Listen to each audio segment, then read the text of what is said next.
Hello guys, how are you all? Welcome back to my channel. So, today we are gonna see, what if Naruto let Pink Kurama seduced him? And subscribe if you enjoy the video. And also check the description. So let's begin the story. The training ground shook with the impact of Naruto's body hitting the earth for the 7th time that afternoon. Again, Kakashi said, his visible eye betraying nothing as he watched his student struggle to his feet.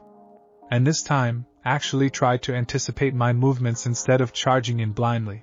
Naruto spat dirt from his mouth, his breathing ragged. 6 months.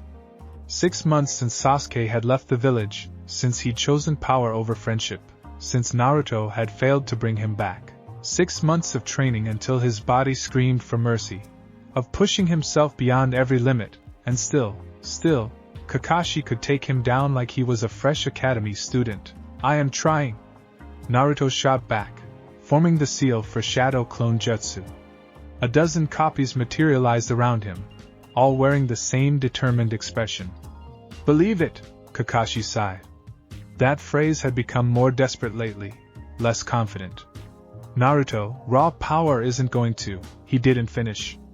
The clones attacked in uncoordinated fury, and Kakashi dispatched them with practiced efficiency, his movements almost lazy. When the last clone dispersed in a puff of smoke, the original Naruto was already mid-Rasengan, the spiraling chakra sphere screaming in his palm. For a moment, Kakashi's eye widened. The attack was faster than expected, better formed. Maybe the kid was finally. Naruto's foot caught on a root. The Rasengan went wide, and Kakashi's counter-strike sent him tumbling backward. This time, when Naruto's head struck the base of a training post, the world went dark. Pain. That was Naruto's first sensation as consciousness returned. Not the sharp pain of injury that he could handle, but a deep, throbbing ache that seemed to resonate from his very core. He tried to open his eyes, expecting to see Kakashi's concerned face or the interior of Konoha's hospital. Instead, he found himself standing in water. What the? Naruto looked down. The water was ankle-deep, stretching in every direction across a vast corridor. He recognized this place instantly. His mindscape, the seal's manifestation within his consciousness. But something was different. The water wasn't the murky darkness he remembered. It caught the light, reflecting it in shades of amber and gold. And the corridor itself, the massive pipes that usually lined the walls were still there, but they seemed less oppressive, almost ornamental. The air felt warmer, less suffused with the malevolence he'd come to expect. Well, the little brat finally pays me a visit. Naruto's head snapped toward the voice. At the end of the corridor, where the massive gate usually stood, the cage that held the nine-tailed fox, there was indeed a barrier of red chakra chains forming a intricate pattern. But beyond it, Naruto's breath caught. Where the enormous, demonic fox should have been, where burning red eyes filled with hatred usually glared from the darkness, there sat a woman. She lounged against one of the massive pillars that supported the seal, her posture relaxed yet somehow predatory. Her hair was the color of sunset, deep crimson fading to pink at the tips, and it fell in wild waves past her shoulders. Fox ears, the same gradient of red to pink, emerged from the crown of her head, twitching slightly as she regarded him. Behind her, 9 tails swayed lazily, each one tipped with the same pink hue. But it was her eyes that held Naruto frozen in place.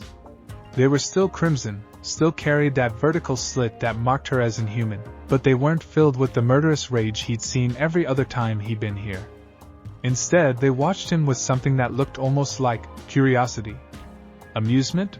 She wore a flowing robe that seemed to be made of chakra itself, shifting between red and pink, leaving her shoulders bare and revealing far more of her figure than Naruto's 16-year-old brain was prepared to handle. The robe was held together by a single knot at her waist, and Naruto found his eyes drawn to the expanse of pale skin before he forcefully looked away, his face burning. "Ah, you what?"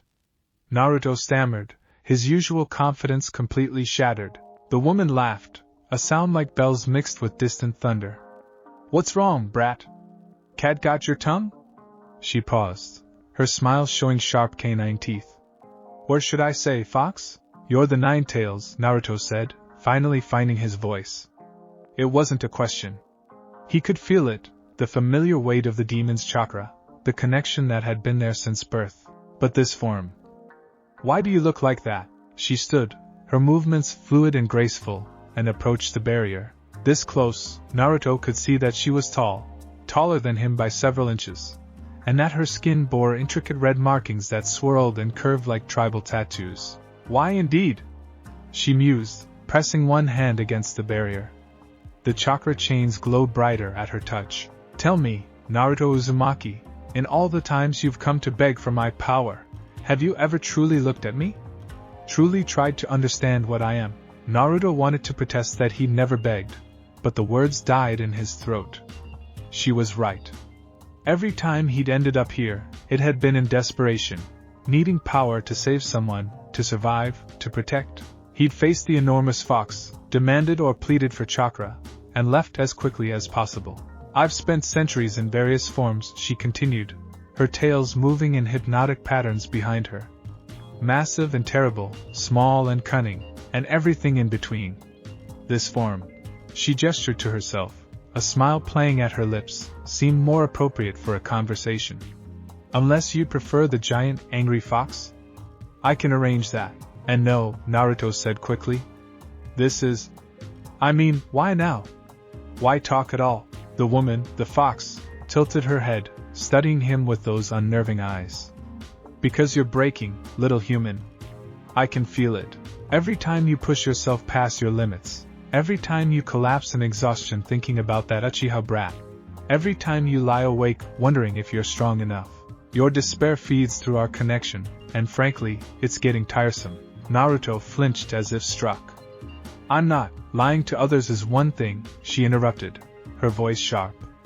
Lying to yourself is pathetic, and lying to me is impossible. I feel everything you feel, remember? The loneliness, the self-doubt, the fear that you'll fail everyone who depends on you. Her expression softened slightly. I've carried those feelings myself for centuries. I know them intimately. Something in her tone made Naruto pause. He'd never considered that the Nine Tails might feel anything other than rage and hatred. You've been lonely? She laughed, but this time it sounded bitter. I am a being of pure chakra and consciousness, sealed away from the world, from my siblings, from everything that once gave my existence meaning. I've been in prison for longer than your entire village has existed, with nothing but the hatred of humans for company. So yes, brat. I know loneliness. Naruto found himself moving closer to the barrier, drawn by something he couldn't quite name. I never thought about it like that. Why would you? She said, though her tone had lost its edge. To you, I'm the demon that destroyed your village, that got your parents killed, that made your life hell. I'm the monster, and monsters don't get to have feelings. That's not... Naruto started then stopped. Because wasn't it true? He'd never asked why the Nine Tails had attacked. He'd never wondered what it must be like to be sealed inside another being, treated as nothing more than a weapon. The woman watched emotions play across his face, and something in her expression shifted. When she spoke again, her voice was gentler.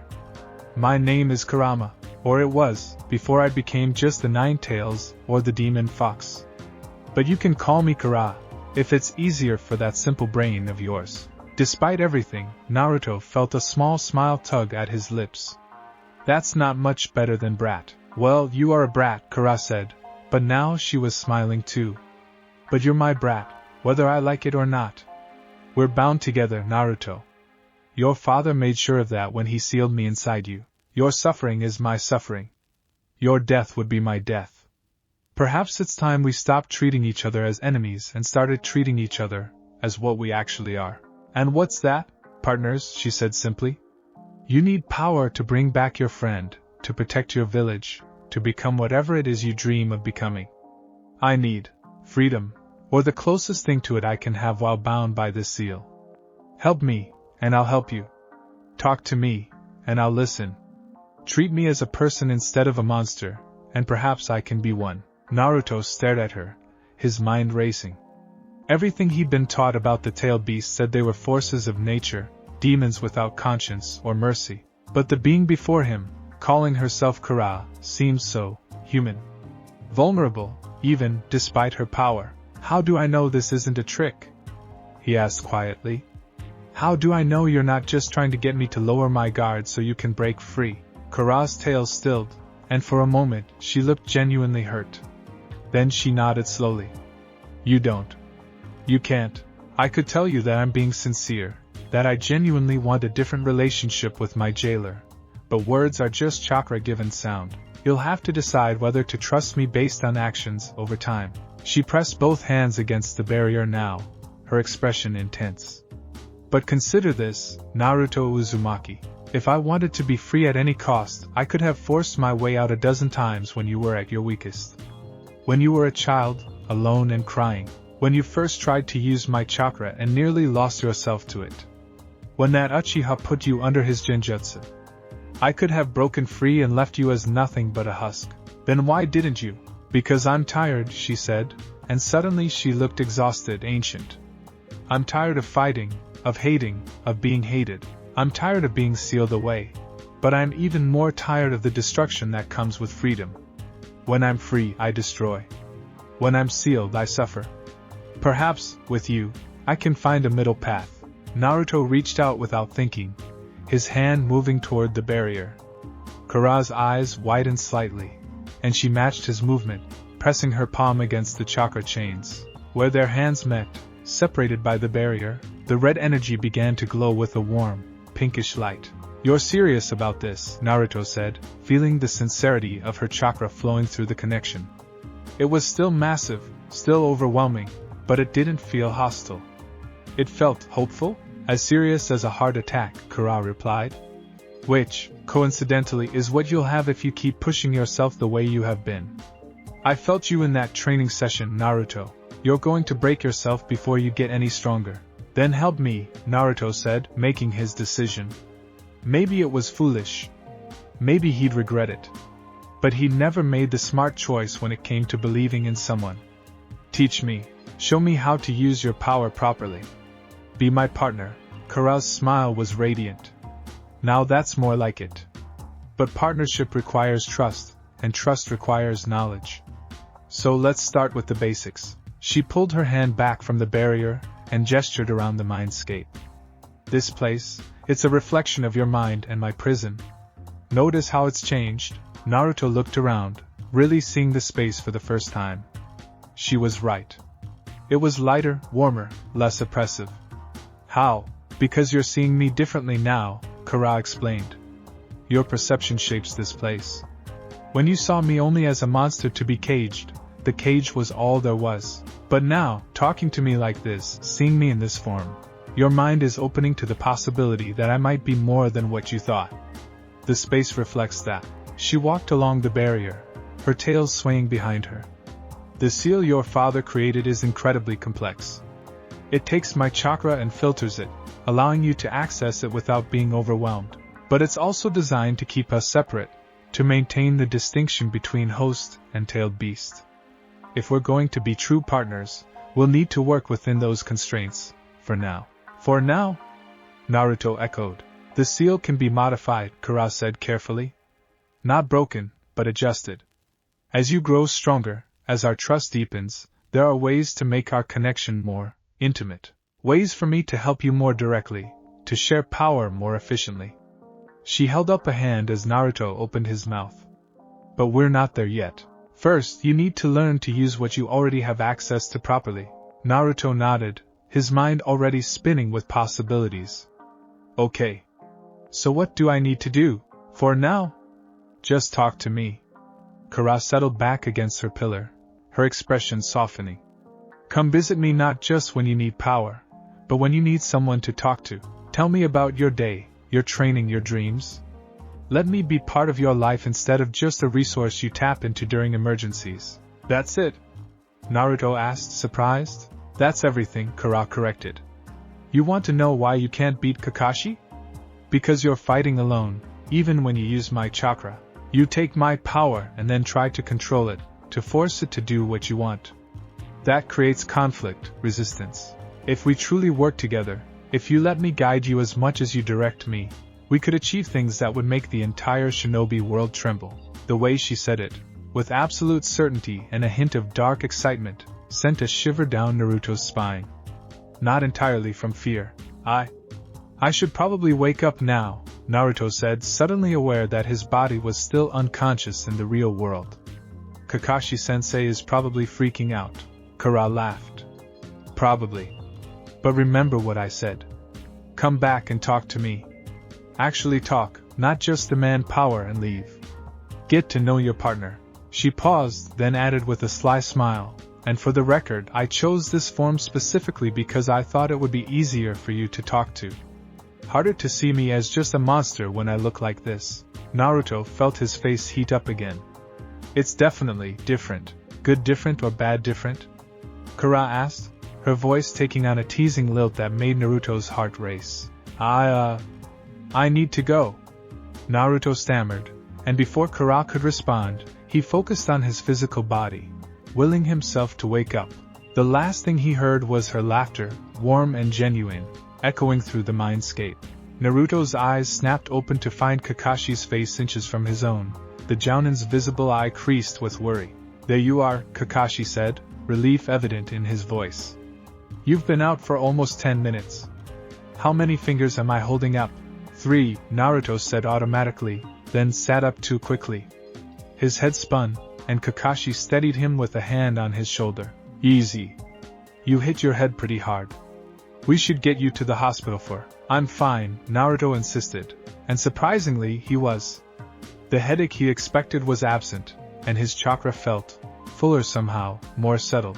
He could sense Kara's presence in the back of his mind, a warm weight that hadn't been there before. Or maybe it had always been there, and he was just now aware of it. Kakashi studied him with that sharp, assessing gaze that missed nothing. You seem different. Different how? Naruto asked, trying to keep his voice casual. I'm not sure yet, Kakashi admitted. But I'm going to keep an eye on you.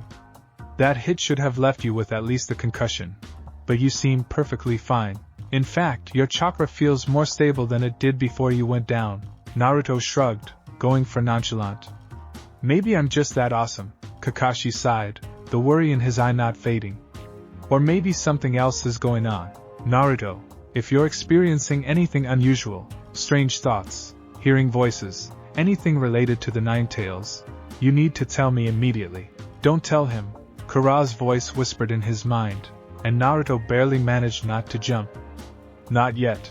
Humans fear what they don't understand, and they'll try to separate us before we have a chance to prove what we can accomplish together. I'm fine, Sensei, Naruto said, looking Kakashi in the eye. Really? Just got my bell rung. Can we call it a day? I want to go get some ramen.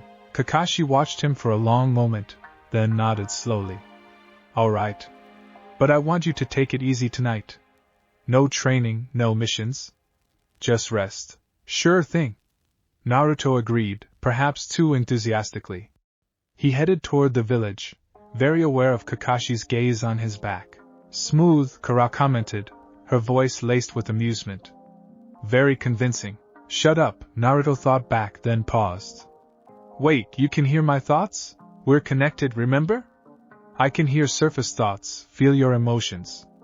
The deeper you think about something, the clearer it comes through to me. Don't worry, I'm not reading your every random notion. That would be exhausting for both of us. Naruto mulled this over as he walked through Konoha streets. People gave him the usual looks, some friendly, some carefully neutral, some openly hostile. He'd long since learned to ignore the latter, but today, with Kara's presence warm in his mind, the hostile looks bothered him less. Because you're not alone anymore, Kara said softly. You haven't been alone since the day you were born, but now at least you know it. Yeah, Naruto thought back, a small smile crossing his face. Now I know it. He made his way to Ichiraku Ramen, his favorite place in the world, and slid onto his usual stool. Ayam greeted him with her customary warmth, taking his order for miso ramen with extra pork. So this is the famous ramen stand, Kara observed. I've felt your joy every time you've come here, but I've never understood why. It's just food. Just food? Naruto thought, scandalized. Ayam and Tuchi were some of the first people to treat me like a human being instead of, a demon container? Kara supplied dryly. Yes, I'm familiar with the concept. Sorry, Naruto thought, wincing. Don't be. You weren't the one who made that choice. and you've paid for it as much as I have. More in some ways. At least I had centuries of freedom before being sealed. You were born into this. The ramen arrived, steaming and perfect, and Naruto dug in with his usual enthusiasm. For a moment, he forgot about everything else, the training, Sasuke, the war brewing on the horizon, and just enjoyed the simple pleasure of a good meal. Huh, Kurama said, and Naruto felt a wave of surprise from her. That actually is quite good. The way the flavors combine, the texture, the warmth. I can taste it through you. See? Naruto thought smugly. Ramen is the best. Don't let it go to your head, brat. You still need to learn actual cooking skills if you're going to survive on your own. They bantered back and forth as Naruto ate, and he was surprised by how natural it felt. Like talking to an old friend, comfortable and easy. By the time he finished his third bowl, the sun was setting, painting the sky in shades of orange and pink that reminded him of Kurama's hair. You're thinking about my appearance again, Kurama observed, her voice teasing. I am not. Naruto protested, his face burning. R2. And for the record, I can feel that you find it appealing. There was definite amusement in her tone now. How interesting. Can we not talk about this? Naruto pleaded, fumbling with his payment and nearly dropping his money. As you wish. But Naruto? Thank you. For what? For giving me a chance. For seeing me as more than just a monster or a source of power. For being willing to try. Naruto felt warmth spread through his chest, and he knew it wasn't entirely his own emotion. Kurama's gratitude and hope mixed with his own, creating something new, something shared. Partners, he thought. Partners, Kurama agreed. As Naruto walked home through the darkening streets of Konoha, he felt different than he had that morning. Lighter somehow, despite everything. For the first time since Sasuke had left, since he'd felt the crushing weight of failure, he felt like maybe, just maybe, things were going to be okay. He had a partner now. Someone who understood loneliness as deeply as he did. Someone who wanted to see him succeed. And if that partner happened to be the most powerful tailed beast in existence, currently manifesting as a beautiful woman with fox ears and 9 tails, well, weirder things had happened in his life. Not by much, Kurama commented, having caught the tail end of that thought. Naruto laughed out loud, earning strange looks from passing villagers, but he didn't care. Tomorrow, he'd visit Kurama again. They'd train together, really together, for the first time. They'd figure out this partnership thing, navigate whatever complications came from it. But tonight, for the first time in 6 months, Naruto would go to sleep not feeling alone. As he settled into bed, he could feel Kurama's presence, a warm ember in the back of his consciousness. And just before sleep claimed him, he heard her voice one last time. Sleep well, Naruto. We have a lot of work to do. Yeah, he thought drowsily. We do, and for the first time in longer than he could remember, Naruto Uzumaki fell asleep with a smile on his face. In the seal, Kurama watched through their connection as Naruto's consciousness drifted into dreams. She told him the truth, mostly. She did want partnership. She was tired of imprisonment and hatred. She did genuinely hope they could find a better way forward, but she'd also left out certain details. Like how intimate their connection would become if they continued down this path. Like how modifying the seal would bind them together in ways that went far beyond simple partnership. Like how the form she'd chosen, while practical for communication, had been selected with careful consideration of its effect on a 16-year-old boy. Manipulation? Perhaps. But also survival. She'd learned over centuries that sometimes the ends did justify the means, and if making herself appealing to her host meant gaining freedom, or at least something closer to it, then she'd do what was necessary. The troubling part, the part she didn't want to examine too closely, was that his presence in the mindscape had genuinely pleased her. His willingness to talk to her, to see her as a person, had touched something she thought long dead. Maybe it had started as manipulation. But she had centuries of experience reading humans, understanding their hearts. And Naruto Uzumaki's heart was perhaps the most honest she'd ever encountered.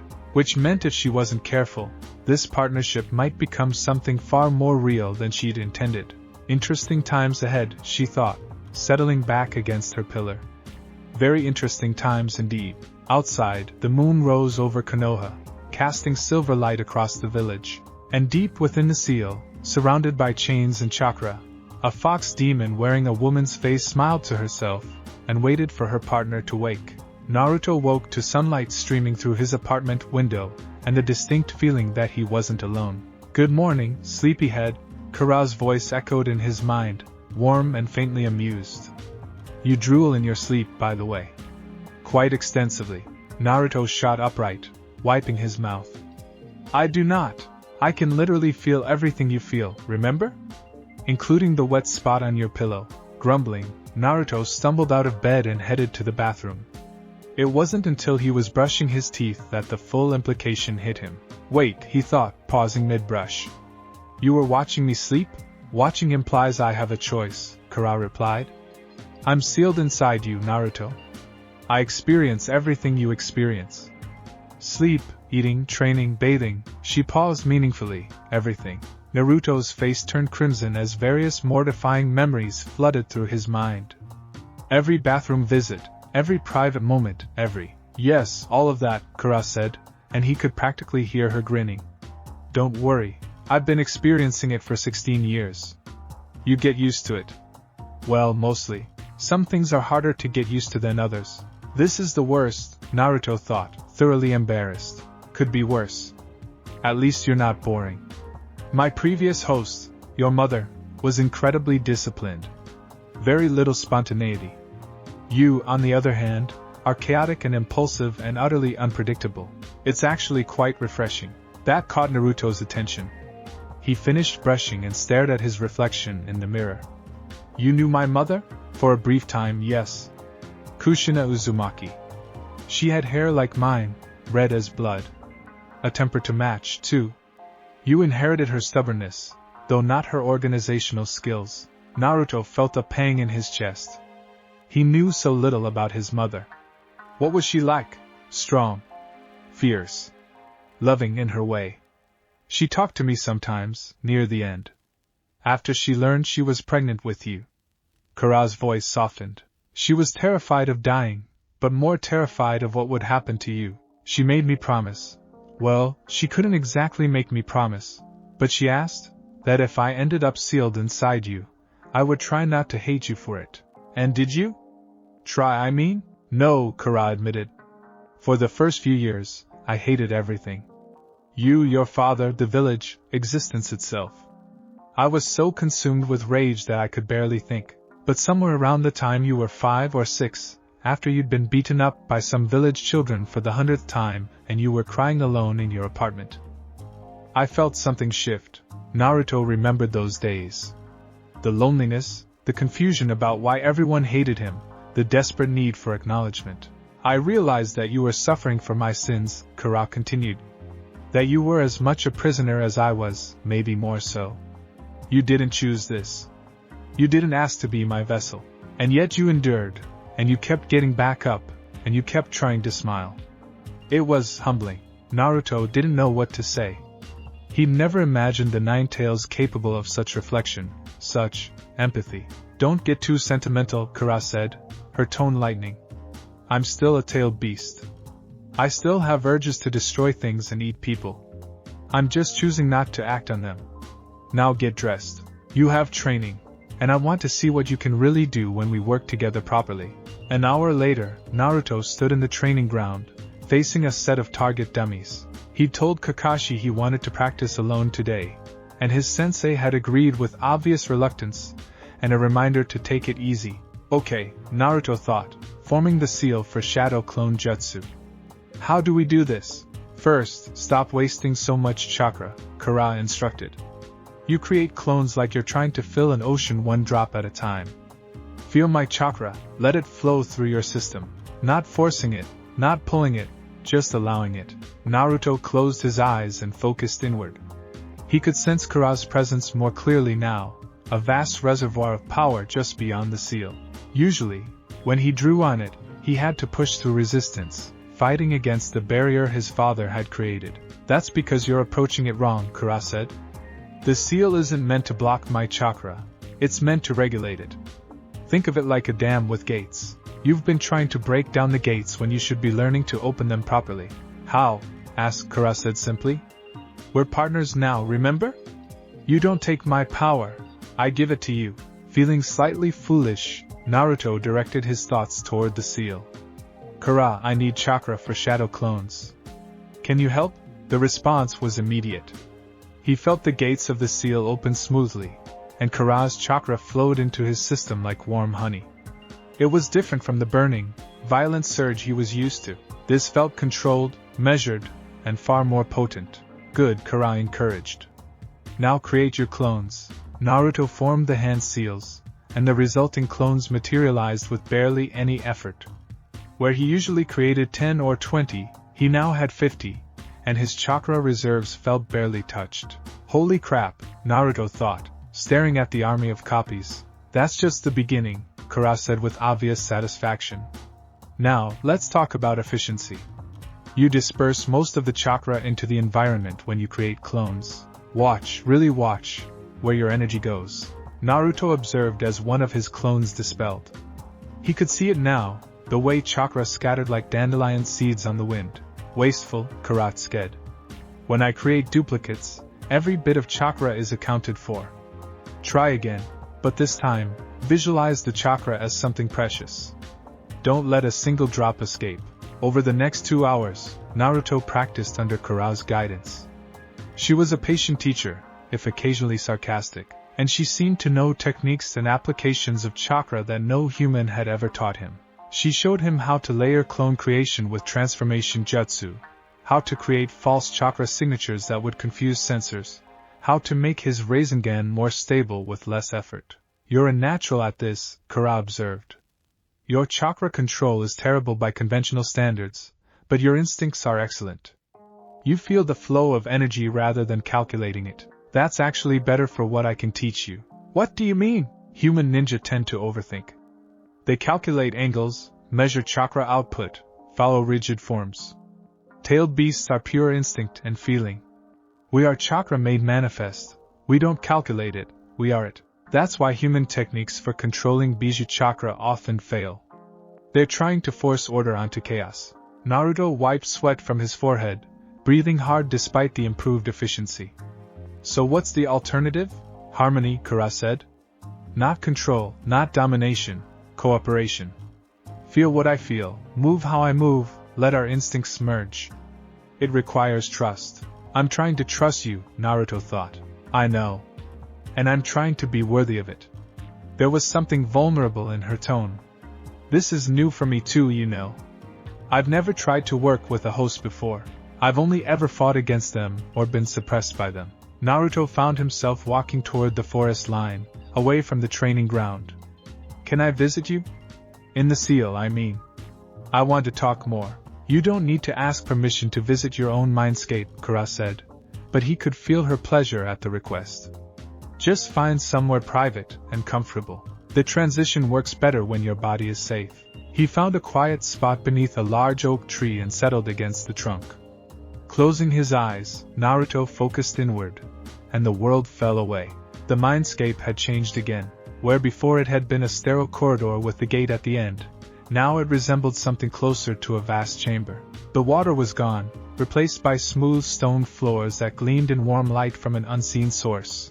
The pipes along the walls had transformed into ornate pillars carved with spiraling patterns that resembled tails and flames. And the gate, the seal itself, was still present but had become almost artistic. The chakra chains formed intricate geometric patterns, and the space beyond them had expanded into what looked almost like a room. Kara sat on a low couch that definitely hadn't been there before, her 9 tails draped around her like living blankets. She looked up as Naruto appeared and smiled. Welcome back, she said. Notice any differences? Naruto turned in a slow circle, taking it all in. It's like an actual place now. Not just a prison. Your perception is shifting, Kara explained, patting the couch beside her. As you start seeing me as a person rather than a monster, as you start thinking of this space as somewhere to visit rather than somewhere to avoid, your mind reshapes it. Eventually, if our bond deepens enough, we might be able to change it entirely. Naruto approached and, after a moment's hesitation, sat down beside her. This close, he could see the intricate patterns on her skin more clearly. They shifted and moved like living tattoos, and her fox ears twitched at every small sound. "Can I ask you something?" Naruto said. "You just did, but go ahead." "Why the—" He gestured vaguely at her form. "Why look like this specifically?"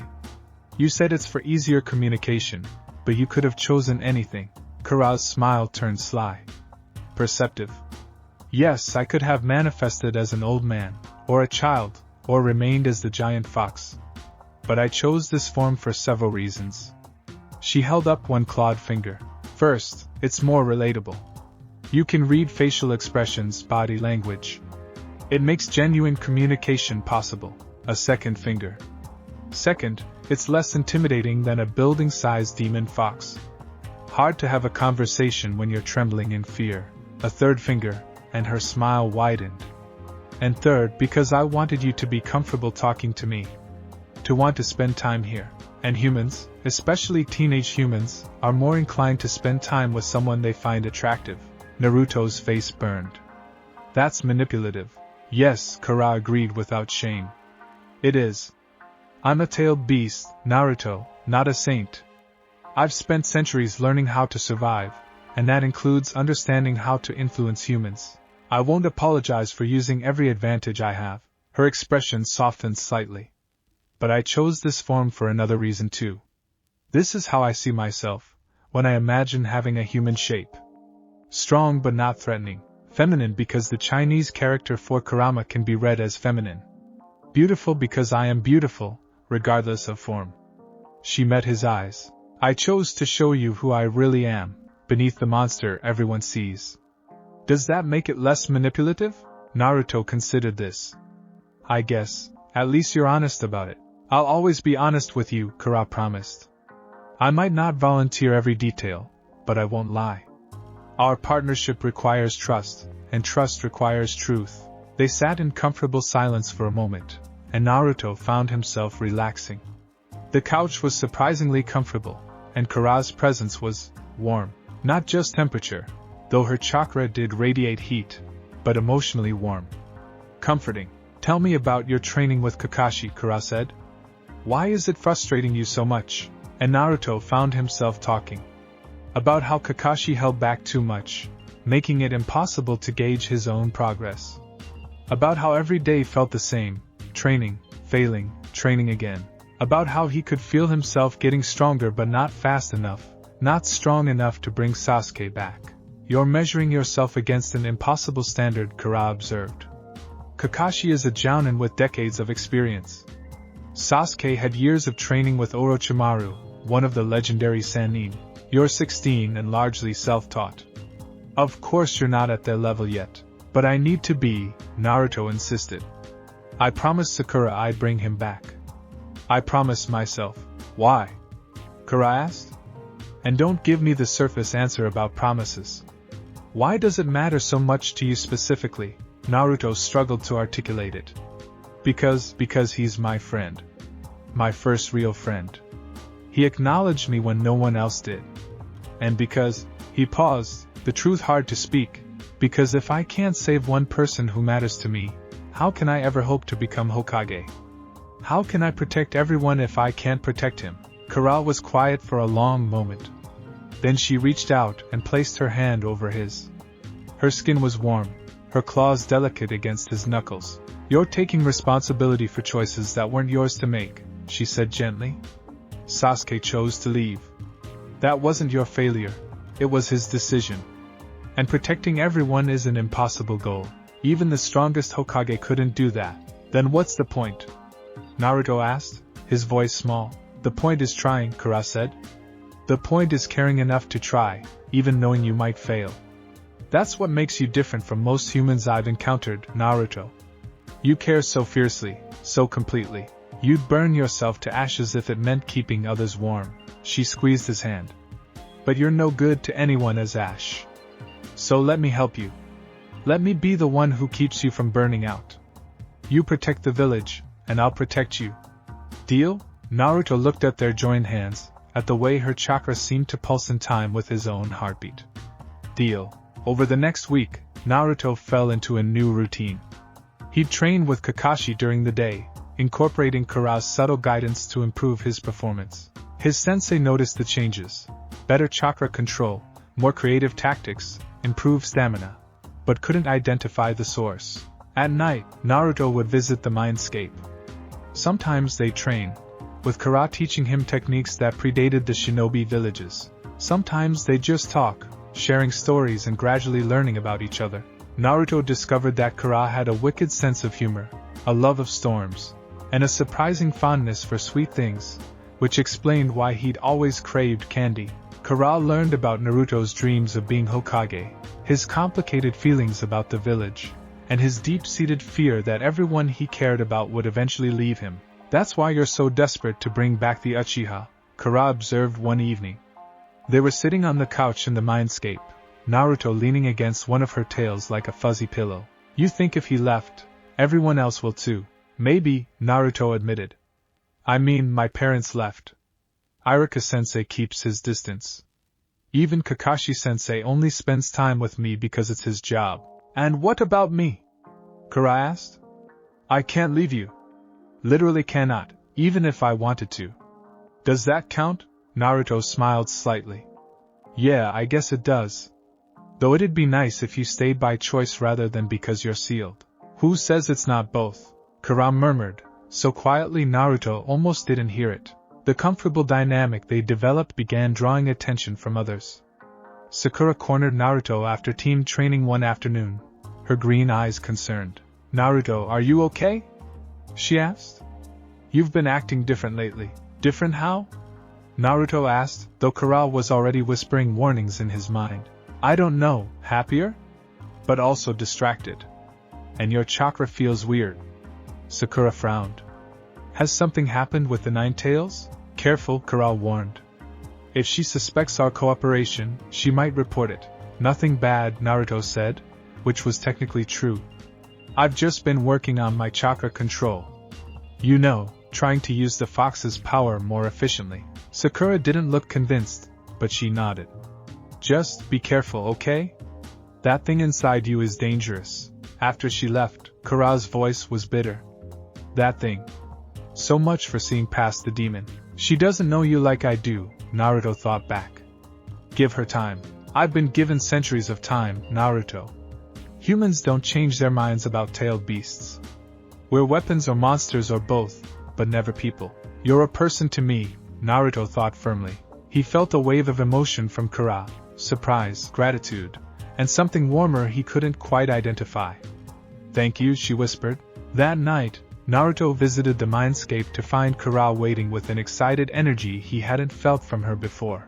"I want to show you something," she said, standing and gesturing for him to follow her. The space beyond the seal had expanded again, and now there was a doorway where only wall had been before. Kara led him through it into a new chamber, this one vast and open, with a sky overhead that showed stars he'd never seen before. "This is my memory," Kara explained, "of what it was like before I was sealed. When I could roam freely, when I had my siblings around me. I wanted to share it with you." The sky rippled, and suddenly they were no longer in a chamber but standing on a vast plain beneath that impossible sky. In the distance, Naruto could see massive shapes moving, other tailed beasts, he realized. 1, 2, 3, all 9 of them, including a much larger version of Kara. "We weren't always enemies of humanity," Kara said softly. "Once, long ago, we were guardians. Companions to the Sage of Six Paths. We had purpose and freedom and each other." "What happened?" Naruto asked, watching the memory of the tailed beasts playing like massive, destructive puppies. "Humans happened," Kara said, but without the usual bitterness. "After the sage died, his sons fought for power. They saw us as weapons, tools to be controlled and commanded. We resisted. They sealed us, and over centuries, we became what they believed us to be, monsters." She turned to Naruto, her crimson eyes reflecting the starlight. "But you don't see me that way. You see me.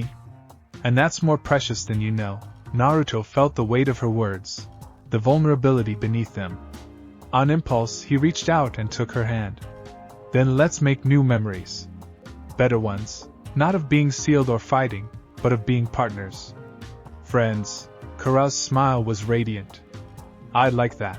They spent hours in that memory space, with Kara telling stories of the ancient world, of her siblings, of the sage who had created them.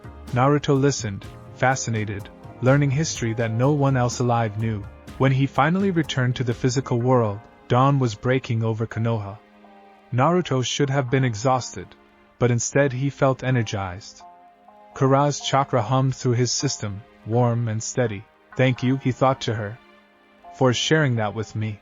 "Thank you for wanting to see it," Kara replied. "For wanting to know me, not just use me." Naruto got ready for the day, feeling the comfortable presence of Kara in the back of his mind. It was strange how quickly he'd gotten used to never being alone, how quickly we had replaced I in his thoughts. "Is that a bad thing?" Kara asked, having caught the thought. "No," Naruto decided. "I don't think it is." The turning point came during a mission 2 weeks after their partnership began. Team 7 had been assigned to escort a merchant caravan through the border region where bandits had been active.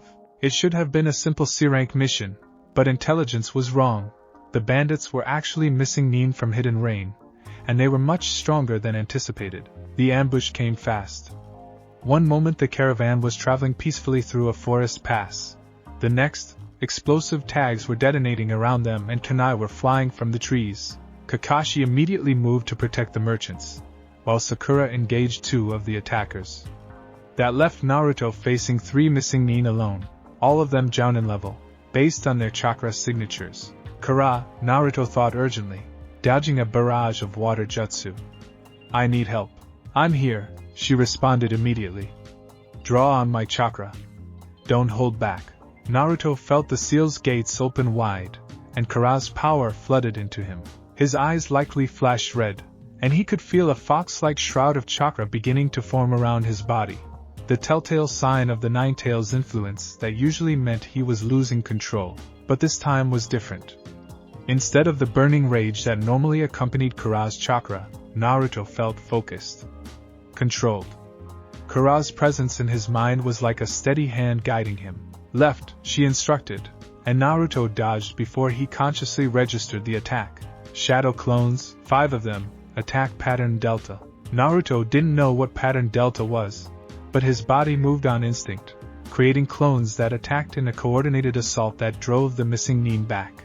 "They're preparing a combined water jutsu. Counter with wind chakra. Push it through your clones." Again, Naruto acted on her guidance. He'd never successfully used wind chakra manipulation in combat before, but with Kara directing the flow, it came naturally. The resulting technique scattered the water jutsu, and sent 2 of the missing Nin crashing into trees. The third tried to flee, but Kara's guidance let Naruto predict the movement. A well-placed Rasengan ended the fight. When the dust settled, all 3 enemies were unconscious or neutralized. Naruto stood in the center of the carnage, breathing hard, the red chakra shroud fading from his body. Kakashi appeared beside him, his visible eye wide with shock. "Naruto, what was that?" Naruto struggled for an explanation. "I've been training. Learning to use the Nine Tails chakra better." "Better is an understatement," Kakashi said slowly. "You moved like you had years of combat experience. That wind chakra manipulation was at least Jounin level. And your tactical decisions." He trailed off, studying Naruto with an intensity that made him uncomfortable. "He suspects," Kara warned. "Be careful what you say." I don't know, it felt natural," Naruto said, which was true enough. With Kara guiding him, it had felt like the most natural thing in the world. Kakashi was quiet for a long moment. "We're going to have a conversation when we get back to the village," he said finally. "About what's really going on with you and the Nine Tails." Naruto's stomach dropped, but before he could respond, Sakura called out that the merchants were secure, and they needed to move. The conversation was postponed, but Naruto could feel Kakashi's suspicious gaze on him for the rest of the journey. That night, back in his apartment, Naruto paced anxiously while Kara watched from the mindscape. "He knows something's different," Naruto said. "What do I tell him?" "The truth," Kara said. "Or a version of it. Tell him we're learning to cooperate. That I'm teaching you to use my chakra more efficiently. He can't argue with results. You completed the mission with 0 casualties. But what if he tries to reinforce the seal? What if he tells Tsunade and they decide I'm too dangerous?" Kara was quiet for a moment. Then we'll deal with it together. But Naruto, you need to decide how far you're willing to go. If it comes down to a choice between maintaining our partnership and obeying the village, what will you choose? It was the question Naruto had been avoiding since this all started. His dream was to become Hokage, to be acknowledged and trusted by the village. But increasingly, the most important relationship in his life was with someone the village would never accept. I don't know, he admitted. I don't want to choose. Life rarely gives us that luxury, Kurama said softly. But whatever you decide, I'll support it. Even if it means returning to the silence and isolation of true imprisonment. You've given me more in these few weeks than I've had in centuries. I won't take that for granted. Naruto felt his throat tighten. I'm not going to let them separate us. I'll figure something out. We'll figure something out, Kurama corrected. We're partners, remember? Yeah, Naruto said, managing a smile. Partners. He climbed into bed, but sleep was a long time coming. In the back of his mind, he could feel Kurama's presence, concerned but steady, a constant companion in the darkness. Whatever happens, she thought to him, you're not alone. Not anymore. Neither are you, Naruto thought back. And in the space between sleep and waking, sealed and jailer, demon and human, two souls drew closer together, unaware that their bond was about to be tested in ways neither could have imagined. Jiraiya arrived in Konoha 3 days later, and Naruto's fate hung in the balance. Jiraiya stood in the Hokage's office, his usually jovial expression replaced by something grave as he studied the seal formula Tsunade had laid out on her desk. You're certain about this? He asked, though the evidence was clear in the chakra signature readings before him. The sensors have been tracking anomalies for 3 weeks, Tsunade confirmed, her amber eyes troubled. Naruto's chakra signature has been fluctuating in ways that suggest seal degradation. Not catastrophic, but concerning. Or intentional modification, Jiraiya muttered, his mind already racing through possibilities. The seal he and Minato had designed was incredibly complex, with safeguards upon safeguards. It shouldn't be possible for it to change without external interference. Unless, you think the Nine Tails is involved? Tsunade asked. I think Naruto is involved, Jiraiya corrected. The question is whether he knows what he's doing or if he's being manipulated. He rolled up the formula scroll with a sigh. I'll talk to him. Quietly. If the council gets wind of this before we understand what's happening, they'll demand immediate seal reinforcement or worse, Tsunade finished. Danzo's been looking for any excuse to bring Naruto under Root's control. This would be the perfect opportunity. Jiraiya's expression darkened. Over my dead body. That kid is Minato's son. I won't let him become one of Danzo's emotionless weapons. Then figure out what's happening, Tsunade ordered. And fix it. Before we lose the choice. Naruto was in the middle of his morning training when he felt Jiraiya's chakra signature approaching. His stomach clenched with anxiety. He's here, Kurama confirmed, her presence sharpening in his mind. The Toad Sage. This was inevitable. What do I tell him? As much of the truth as you can without revealing how deep our bond has become. And Naruto? Her mental voice softened. Don't let him separate us. Please. The vulnerability in her plea made Naruto's chest ache. I won't. I promise. Jiraiya appeared at the edge of the training ground, his white hair unmistakable even at a distance. He waved, his smile broad and apparently genuine. Naruto. Been a while, hasn't it, pervy sage? Naruto called back, forcing enthusiasm into his voice. What brings you back to the village? Can't an old master check up on his favorite student? Jiraiya approached, his eyes scanning Naruto in a way that felt too thorough, too assessing. You've grown. And your chakra. He paused, his smile faltering slightly. It's different. I've been training hard, Naruto said, which was true. Trying to get strong enough to bring Sasuke back. I can see that. In fact, why don't we do some training together? It's been too long since we've sparred properly. It wasn't really a question. Naruto nodded, falling into a ready stance. The spar started simply enough. Taijutsu exchanges, basic ninjutsu. But Jiraiya gradually increased the pressure, forcing Naruto to dig deeper, to rely more heavily on his chakra reserves, and eventually, inevitably, to draw on Kurama's power. Careful, Kurama warned. He's testing you. Trying to see how we interact. Naruto felt the familiar warmth of Kura's chakra flowing into him. But this time he was hyper-aware of how it must look to an outside observer. The red tint to his chakra, the slight sharpening of his features, the way his movements became more fluid and instinctive. Jiraiya's eyes narrowed. Interesting. Your control has improved dramatically. The Nine Tails chakra usually makes you more erratic, but you seem coordinated. I've been practicing, Naruto said, deflecting a strike and countering with a clone-assisted combination. Practicing what, exactly? Jiraiya pressed, and suddenly his hand shot out, fingers glowing with chakra. Let me see something.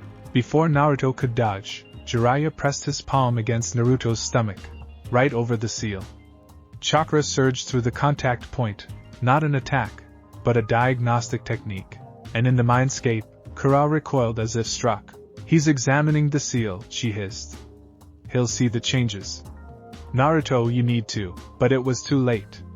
Jiraiya's eyes widened, and he pulled his hand back as if burned. What have you done? I don't know what you... Don't lie to me. Jiraiya's voice cracked like a whip. The seal has been modified. The chakra gates have been adjusted, the flow regulators loosened. This isn't random degradation. This is intentional restructuring. Naruto's mind raced, but before he could formulate a response, he felt Kura's presence surge forward. When he spoke, his voice carried a dual quality, his own overlaid with something deeper, more ancient. Hello, Jiraiya?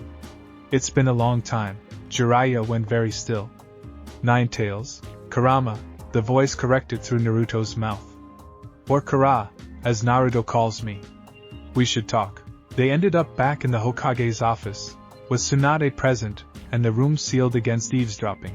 Naruto sat in a chair while Jiraiya paced, and Kura spoke through him, a deeply unsettling experience for everyone involved. Explain, Tsunade demanded. All of it. So they did? Naruto and Kura took turns speaking, explaining how they'd started communicating, how Kura had offered to help with his training, how they'd gradually adjusted the seal to allow for better chakra cooperation. This is incredibly dangerous, Jiraiya said when they finished. The seal isn't just to regulate chakra flow, it's to keep the Nine Tails from influencing you, from taking control. I'm not trying to take control, Kura said, her voice patient but firm. I'm trying to cooperate. There's a difference, is there? Jiraiya challenged. You're a tailed beast. Your nature is destruction. How do we know this isn't a long-term strategy to gain freedom? Naruto felt Kura's flash of anger, but when she spoke, her voice remained level. If I wanted simple freedom, I could have forced my way out when Naruto was an infant, when his control was weakest, when the seal was still settling. But I didn't, because you couldn't, because I chose not to, Kura interrupted.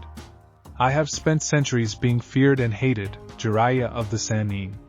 Centuries being treated as nothing more than a weapon or a curse. This boy, Naruto felt a wave of warmth from her, this boy sees me as a person. He talks to me, listens to me, tries to understand me. Do you know how precious that is? How rare? Tsunade leaned forward, her expression thoughtful. What exactly do you want, Nine Tails? What I've always wanted, Kura said quietly.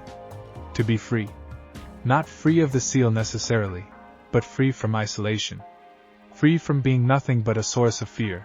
Naruto offers me that freedom, and in return, I offer him my power, my knowledge, my protection.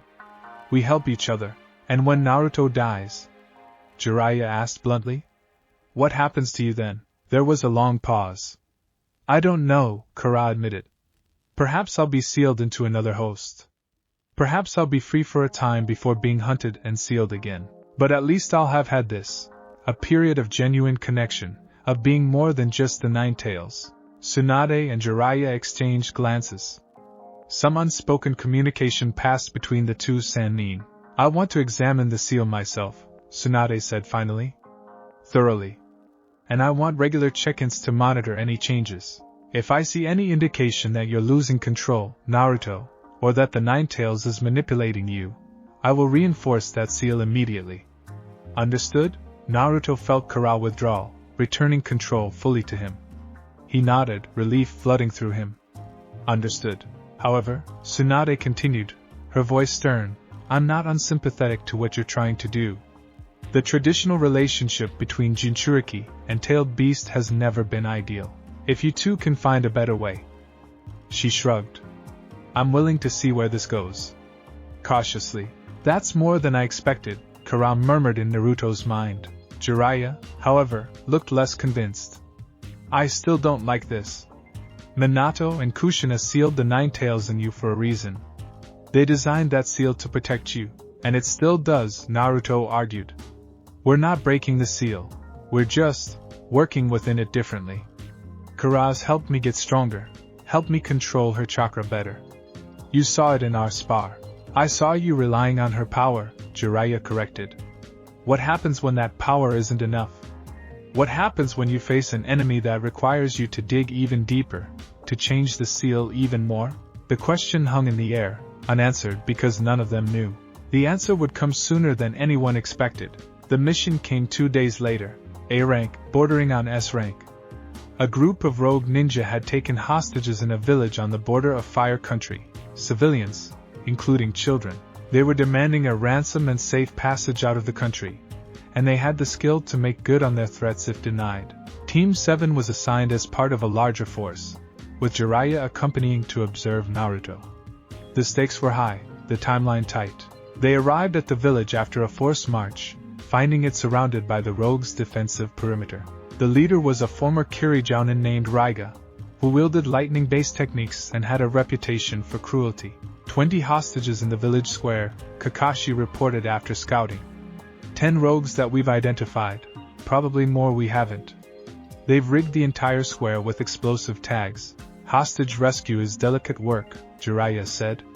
We need to evacuate the civilians before we engage. They're watching the hostages constantly, one of the other Jounin noted. Any obvious rescue attempt, and they'll detonate. Then we need a distraction, Naruto said. An idea was forming, shaped by Kurama's whispered suggestions. Something big enough to draw their attention but controlled enough not to endanger the hostages. What are you thinking? Kakashi asked. Naruto glanced at Jiraiya. I'm thinking I need to use the Nine Tails chakra. More than I normally would. The assembled ninjas shifted uncomfortably. Using Bijou chakra was always risky, and everyone knew the stories of Jinchuriki losing control. Absolutely not, Jiraiya said immediately. It's too dangerous. It's necessary, Naruto countered. Kurama and I can create a massive distraction, something that will force the rogues to respond. While they're focused on me, the rest of you can move in and secure the hostages. Are you sure about this? Kurama asked in his mind. Drawing on my power to that extent will be noticed. It will scare people. I know, Naruto thought back. But those are kids down there. We have to save them. Then let's save them, Kurama agreed. Tsunade hadn't arrived yet, and Jiraiya was the ranking authority. He studied Naruto for a long moment, clearly weighing the risks. If you lose control, he started. I won't, Naruto promised. Kurama and I have practiced this. We can do it. Finally, reluctantly, Jiraiya nodded. One tail. That's the limit. Any more and I'm shutting this down. Naruto took a deep breath and closed his eyes, reaching inward. Kurama. I need more than we've ever used before. I know, she said. This will require us to weaken the seal further. To create a larger opening for my chakra to flow through. Once we do this, Naruto, we can't easily undo it. Are you sure? He thought of the children in the square, terrified and crying. He thought of the promise he made to always protect those who couldn't protect themselves. I'm sure. Do it. He felt Kurama move within the seal, felt her chakra pressing against the gates. But instead of the usual controlled flow, she began reshaping the seal itself. The gates widened, the restrictions loosened, and suddenly her power was flooding into him like a dam had burst. Red chakra erupted from Naruto's body, forming a shroud that quickly took the shape of a fox with one tail. His appearance shifted. His eyes became crimson with slitted pupils, his teeth and nails sharpened, and fox-like whiskers darkened on his cheeks. But more significantly, he could suddenly sense everything within a massive radius. He could feel the hostages' terror, the rogues' anticipation, even the small creatures in the forest around them. Kara's chakra had amplified all his senses to an almost overwhelming degree. Easy, Kara soothed.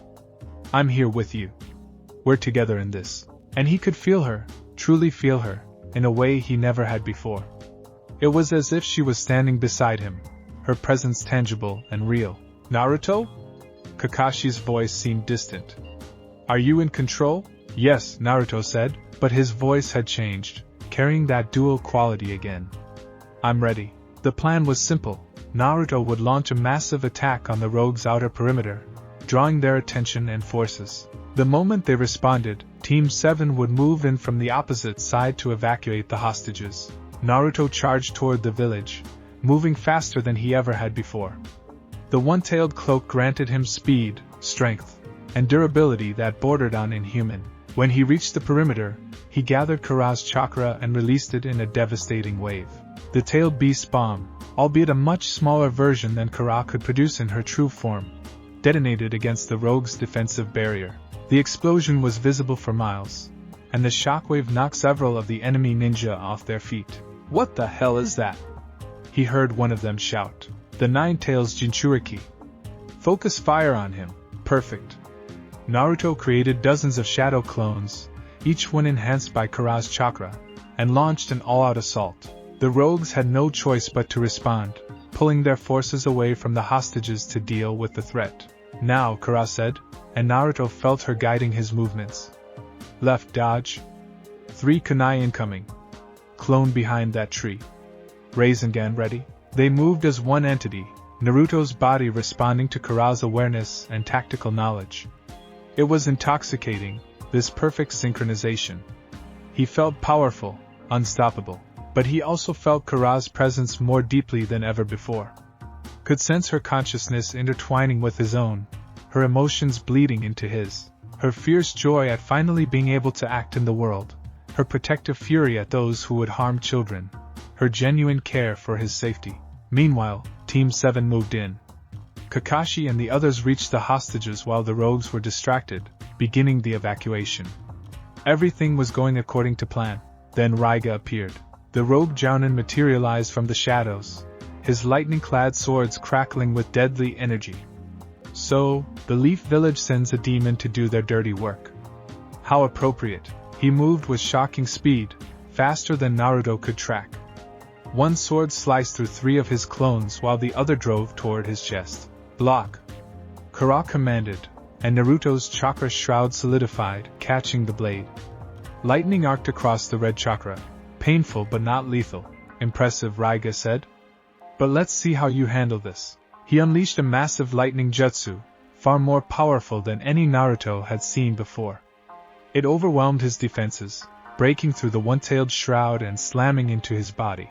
Naruto screamed as electricity coursed through him, his muscles seizing, his heart stuttering. He felt himself falling, felt the world going dark. No, Kara's voice was fierce. No, you don't get to die here. Not now. Not like this. Kara, Naruto thought weakly. I can't. Then let me, she said. Naruto, I need you to trust me completely. I need you to let go of your control and let me protect us. Let me save you. But the seal. Damn the seal, Kara snarled. I'm not losing you.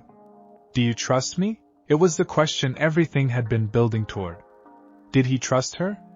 Really trust her, not just with training or advice, but with his life? With his very self? Yes, Naruto thought. I trust you, then hold on.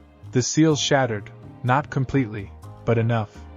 The gates blew open, and Kara's chakra flooded out in a torrent. The one-tailed shroud exploded into 2 tails, then 3, the power increasing exponentially. But more than that, Naruto felt Kara's presence surge forward. Felt her consciousness taking the dominant position, while his receded. Not being suppressed or destroyed, but sheltered. Protected. Through his eyes, Kara saw the world for the first time in 16 years. The rogue ninja, Raiga, stared at the transformation with dawning horror. The creature before him was no longer entirely human. It was something between boy and beast, wreathed in scarlet chakra that formed a 3-tailed fox. Retreat! Raiga shouted to his allies. Fall back! But Kara was faster. She moved Naruto's body with centuries of combat experience, each strike precise and devastating. Clones erupted in dozens, then hundreds, each one a distraction, a feint, a setup for the killing blow. Raiga lasted less than a minute before a chakra-enhanced Rasengan sent him crashing through a building. The other rogues fared no better. Within minutes, the entire group was either unconscious or fleeing in terror. Kara, Naruto's voice whispered in the back of their shared consciousness. Kara, it's over. We won. The bloodlust that had surged through her began to recede. Kara looked down at Naruto's hands, her hands now, in a way, and saw them trembling with exhausted power. I'm sorry, she thought back. I lost myself there for a moment. The joy of finally being able to act, to fight, to protect, it overwhelmed me. It's okay, Naruto assured her. You saved us. You saved those people. Kara withdrew gradually, carefully, letting Naruto's consciousness return to dominance. The three-tailed shroud faded back to 2, then 1, then dissipated entirely. Naruto collapsed to his knees, gasping. Jiraiya was there in an instant, his hand glowing with chakra as he pressed it against the seal. What happened? You went up to 3 tails. That should have been impossible with the current seal structure. Naruto struggled to explain through his exhaustion. Kara took over. Just for a minute. I was dying and she broke through the seal to save him, Kakashi finished, having arrived with the now safe hostages. His visible eye was wide with shock. The 9 tails broke through the seal, to save its Jinchuriki. Jiraiya stared at Naruto for a long moment, then sat back on his heels. This changes everything. That night, in the mindscape, Naruto and Kara finally talked about what had happened. The space had changed again. Where before there had been the ornate gate and Kara's chamber beyond, now the barrier was visibly weakened. Large sections of the chakra chains had dissolved, leaving gaps that Kara could easily pass through if she chose, but she didn't. She sat on her side of the diminished barrier, looking almost nervous. I broke my promise, she said quietly. I said I wouldn't take control, and I did. You saved my life, Naruto countered, sitting across from her. That's different. Is it? Once I was in control, I could have stayed there. Could have tried to break free completely. Instead, I gave control back to you. She met his eyes. Do you understand what that means? I had the chance for freedom, and I chose you instead. Naruto felt his chest tighten with emotion. Why? Because somewhere in these last few weeks, you stopped being my jailer and became my friend. My partner. She trailed off, seeming uncertain for perhaps the first time since he'd met her. You're what? Naruto prompted gently. I don't know, Kara admitted. I don't have words for what you are to me. No one has ever treated me the way you do. As an equal. As someone whose thoughts and feelings matter. You've given me more than freedom, Naruto. You've given me purpose. A reason to be more than just destruction. Naruto stood and walked to the barrier. Kara rose to meet him, and they pressed their palms together through the weakened chakra chains. The energy between them glowed warm and pink gold, a blend of their essences. The seal is damaged, Naruto said. Jiraiya is going to want to repair it. I know. I won't let him, Naruto declared. Not if it means going back to how things were. Not if it means losing this connection. Kara's eyes widened. Naruto, you could get in serious trouble. The village can deal with it, Naruto said firmly.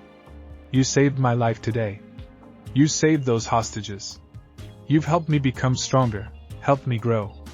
You're my partner, Kara. I'm not giving that up. They might force you to, Kara warned.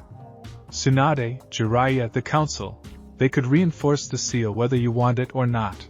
Then we'll find a way to stop them, Naruto said. Together, Kara stared at him, and for the first time, Naruto saw tears forming in her crimson eyes. You really mean that? Every word. She reached through the gaps in the barrier, and cupped his face with both hands. Her touch was warm, solid, more real than it had ever been. Thank you, she whispered. For seeing me. For trusting me. For everything. Naruto covered her hands with his own. Thank you for saving me. For being there when no one else was. For being my partner. They stood like that for a long moment, connected across the dissolving barrier. two souls bound together by choice rather than curse. Outside the mindscape, lying in a hospital bed while medical ninja monitored his condition, Naruto Uzumaki smiled in his sleep. And deep in the seal, a fox demon who had spent centuries alone finally understood what it meant to be truly seen. The consequences of their choice would come soon enough. Jiraiya's judgment, the village's reaction, the larger implications of a Jinchuriki and tailed beast who chose partnership over imprisonment. But for now, in this moment, they had each other. And that was enough. Naruto woke to the smell of antiseptic and the steady beep of medical equipment. His body ached in ways he never experienced before. A deep, bone-level exhaustion that made even breathing feel like effort. Easy, Kara's voice murmured in his mind, gentle and concerned. You pushed yourself harder than ever before. Your body needs time to recover. How long was I out? 2 days. Jiraiya has been here almost constantly, along with Tsunade. They've been discussing things. That didn't sound promising. Naruto tried to sit up, but his muscles protested violently. A hand pressed against his shoulder, keeping him down. Not so fast, kiddo. Jiraiya's face came into focus above him, and the Sanin's expression was more serious than Naruto had ever seen it. You nearly died out there. Multiple organ systems on the verge of failure, chakra exhaustion, lightning damage throughout your nervous system. If the Nine Tails hadn't flooded you with healing chakra, you wouldn't have made it. The hostages? Naruto asked. Safe. All of them. You did good work. Jiraiya pulled up a chair and sat heavily. But we need to talk about what happened. Really talk. Naruto's stomach nodded with anxiety. Here it comes. Stay calm, Kara advised. Remember, we knew this conversation was inevitable. The Nine Tails took control, Jiraiya said bluntly. Not just borrowed your body or influenced your actions, she actually took dominant control of your consciousness. Do you understand how catastrophically dangerous that is? She saved my life, Naruto said. This time, Jiraiya emphasized. But what about next time? What happens when the Nine Tails decides she wants that control permanently? When she decides that being sealed isn't worth the cooperation anymore? That won't happen. You don't know that. Naruto, I've studied tailed beasts for decades. I've seen what happens when Jinchuriki trusts them too much. It never ends well. Naruto felt Kara's flash of anger at the generalization, but she remained silent, letting him handle the conversation. You've studied tailed beasts, Naruto said carefully. But have you ever actually talked to one? Tried to understand what they want, what they feel? Or did you just see them as problems to be contained? Jiraiya's jaw tightened. That's not fair, isn't it? Naruto challenged. Everyone treats them like mindless demons, but Kara isn't mindless.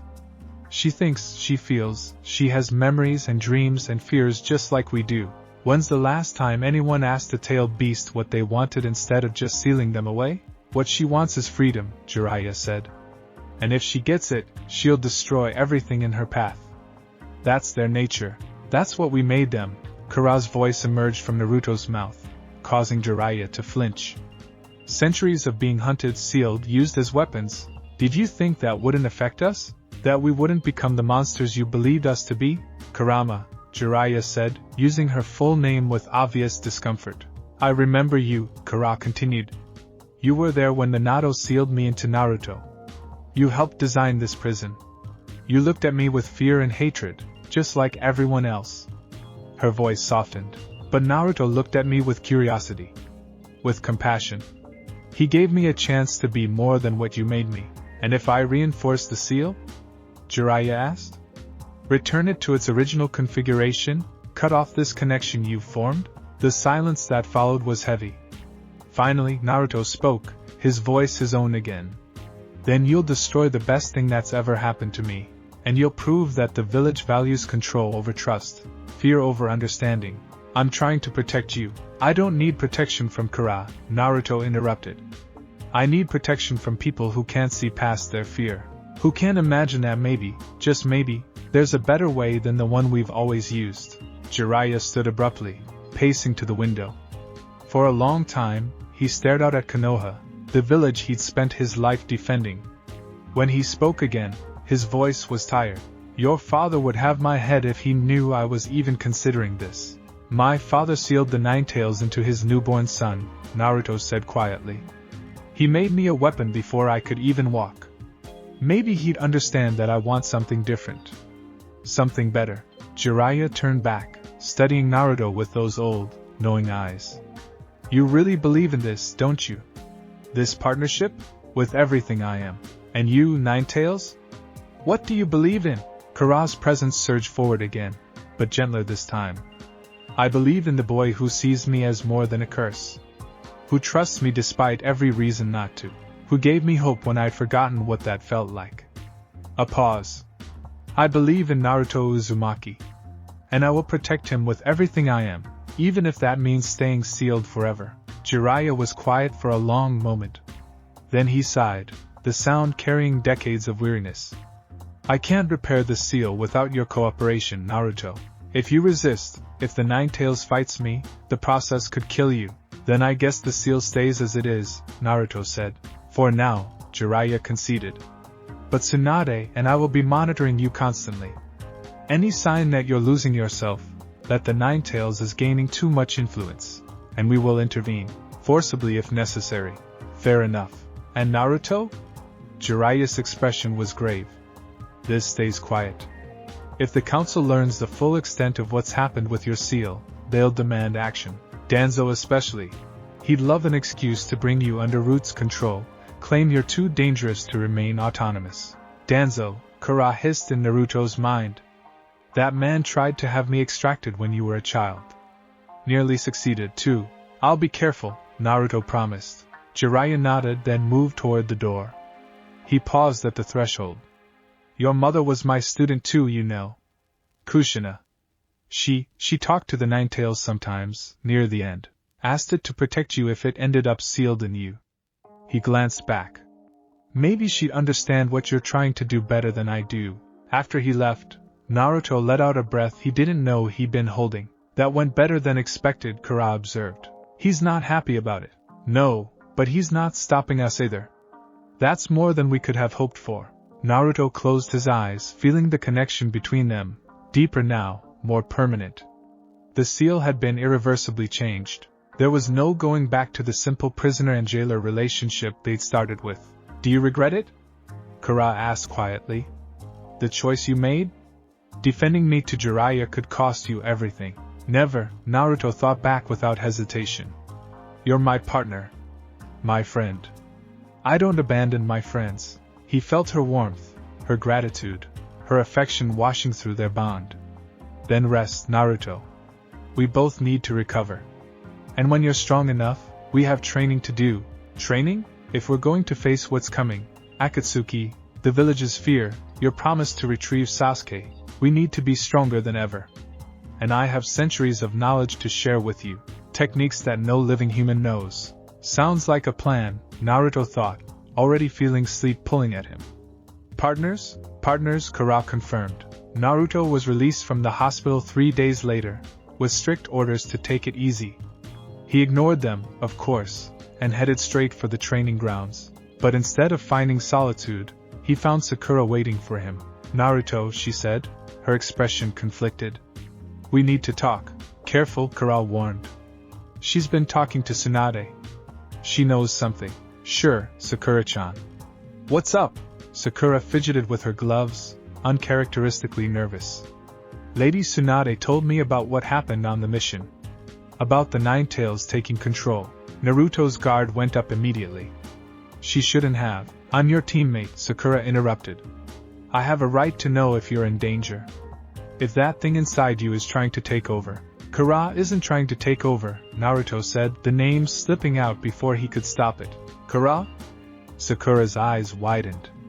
You named it? It? She called me it, Kara growled. Her, Naruto corrected. And she has a name. Kurama. The Nine Tails isn't just some mindless demon, Sakura. She's a monster that killed thousands of people, Sakura said sharply. That got your parents killed.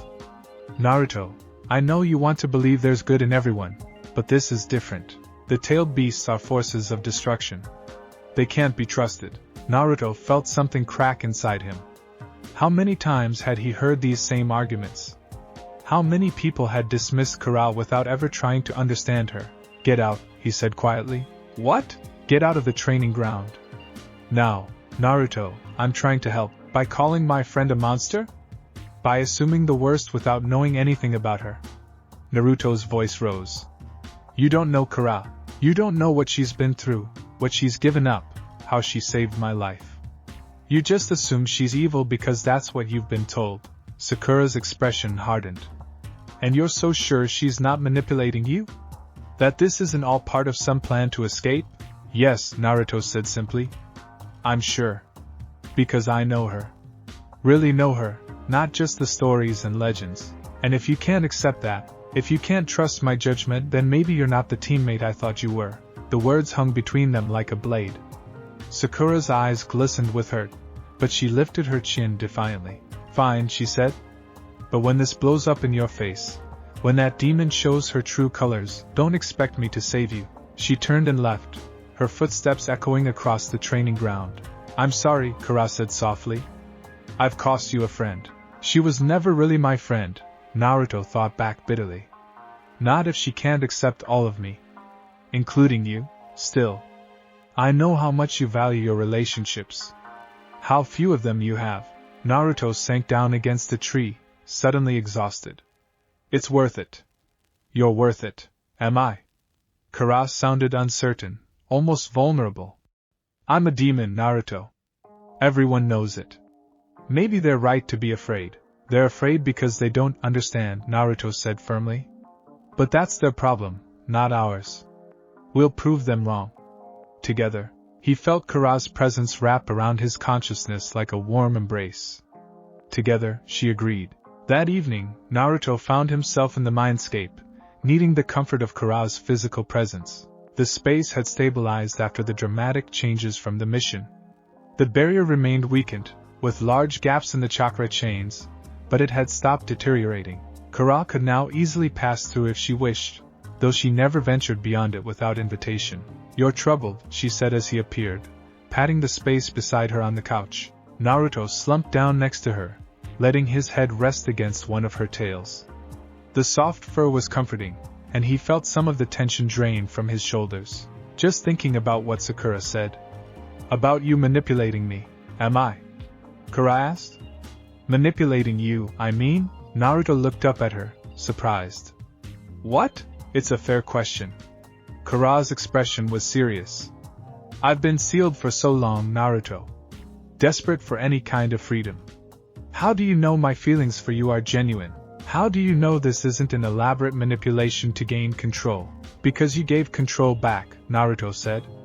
On the mission you could have kept it. Could have tried to break free completely. But you didn't. One moment of honesty doesn't erase the possibility of deception. Okay, then look me in the eyes and tell me this is all fake, Naruto challenged. Tell me you don't actually care about me, that you're just using me. If you can do that convincingly, I'll believe you. Kara met his gaze, her crimson eyes searching his. For a long moment, silence stretched between them. Then she looked away. I can't, she admitted softly. Because it would be a lie. Somewhere between your first visit to the mindscape and now, you stopped being my jailer and became something else. Something precious. What?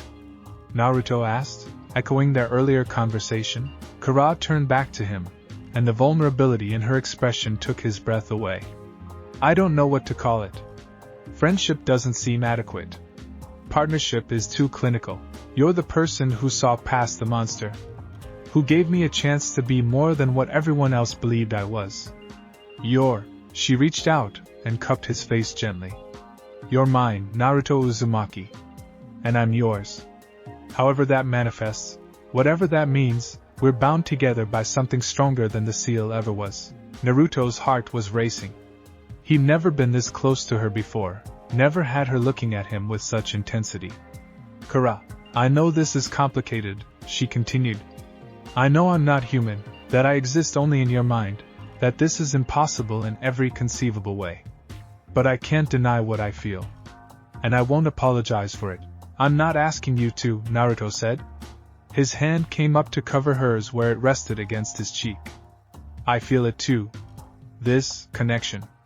It's more than just the seal, more than just partnership. Is it? Kara's voice was almost hopeful. You're not just caught up in the novelty of having someone who understands you? Maybe at first, Naruto admitted. But now it's real. You're real to me, Kara. The most real thing in my life. They sat like that, faces inches apart, connected by touch and gaze in the bond that transcended physical reality. Naruto could feel Kara's emotions as clearly as his own. Her longing, her fear of loss, her fierce protectiveness, her affection. This is dangerous, Kara whispered. Not because I might hurt you, but because I care too much. If something happened to you if you died, I'm not planning on dying anytime soon. You're a ninja, Naruto. Death is always one mission away. And when you die, I'll either be sealed in someone else or... She trailed off, unable to complete the thought. Then we make sure I don't die, Naruto said with false confidence. We get stronger together. Strong enough that nothing can separate us. Is that what you want? Kara asked. To never be separated from me?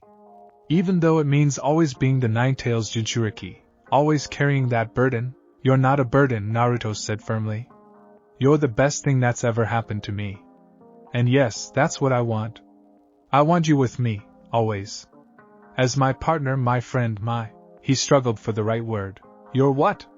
Kara prompted, her voice soft. Naruto took a breath, then said what his heart had been whispering for weeks. Everything. You're my everything, Kara. The words hung in the air between them, weighty with implication. Kara's eyes widened, and Naruto felt a surge of emotion from her so intense it nearly overwhelmed him. Naruto. She leaned forward, her forehead touching his. You can't say things like that. You can't make promises like that. I'm a tailed beast. We don't get happy endings. Why not? Naruto challenged. Who says we can't write our own ending? History. Reality. The entire shinobi world. Screw the shinobi world, Naruto said. They've been wrong about everything else. Why not this too? Kara laughed, the sound breaking the tension. Your optimism is either inspiring or insane. I haven't decided which. Why not both? She pulled back slightly, studying him with those ancient eyes. You really mean this? All of it. Every word. Then let me teach you something, Kara said, her expression shifting to something more serious. Something that will make our bond even stronger. But that comes with risks. What kind of risks? The mindscape is a construct, Kara explained. A space where our consciousnesses meet. But there are techniques. Old techniques from before the villages.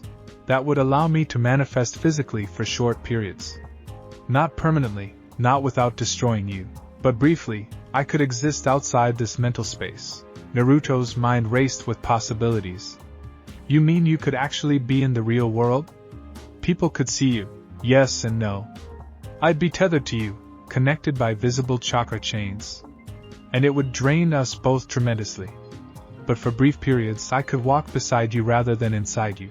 Then let's do it, Naruto said immediately. Wait. Kara held up a hand. This technique requires further weakening the seal. Significantly? We'd be creating a connection between the mindscape and physical reality that shouldn't exist. If anything goes wrong, if we lose control, the consequences could be catastrophic. You saved my life by taking control when I needed you to, Naruto pointed out. I trust you. If you say we can do this safely, I believe you. Kara was quiet for a long moment. The real danger isn't to me. It's to you.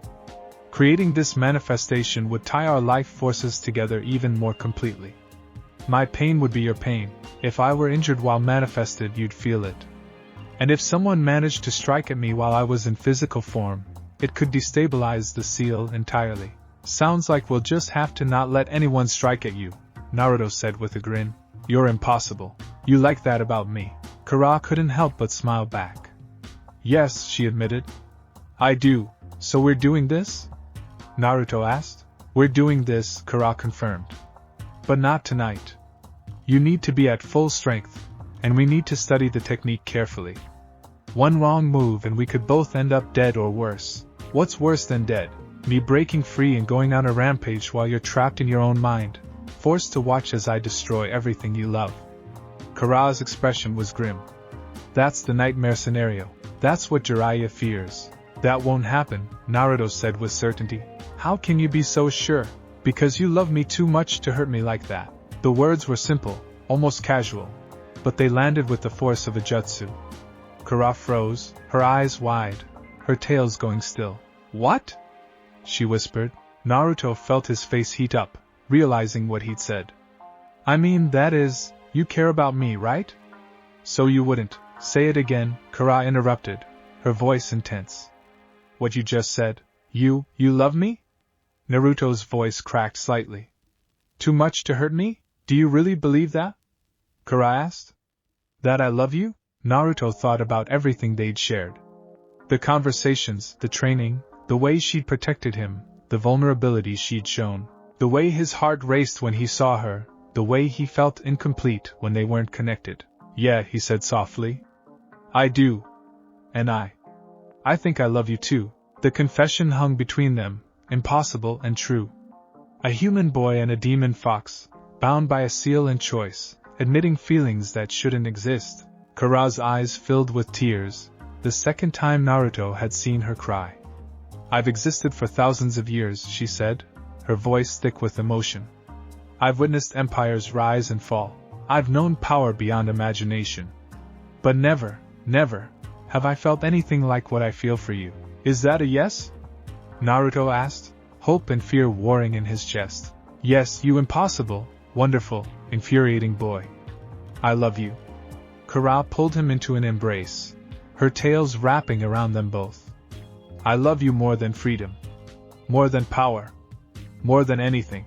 Naruto held her tight, feeling her warmth, her presence, the absolute certainty of their connection. I love you too, Kara. And I don't care what anyone else thinks. You're mine and I'm yours. Always, Kara whispered against his hair. Always, Naruto echoed. They stayed like that for what felt like hours, holding each other in the mindscape. Two impossible souls finding comfort in an impossible love. Eventually, Naruto had to return to the physical world. But as he drifted back to consciousness, he carried with him the warmth of Kara's embrace, the certainty of their bond, and the knowledge that whatever challenges lay ahead, they would face them together. In his apartment, Naruto opened his eyes and stared at the ceiling.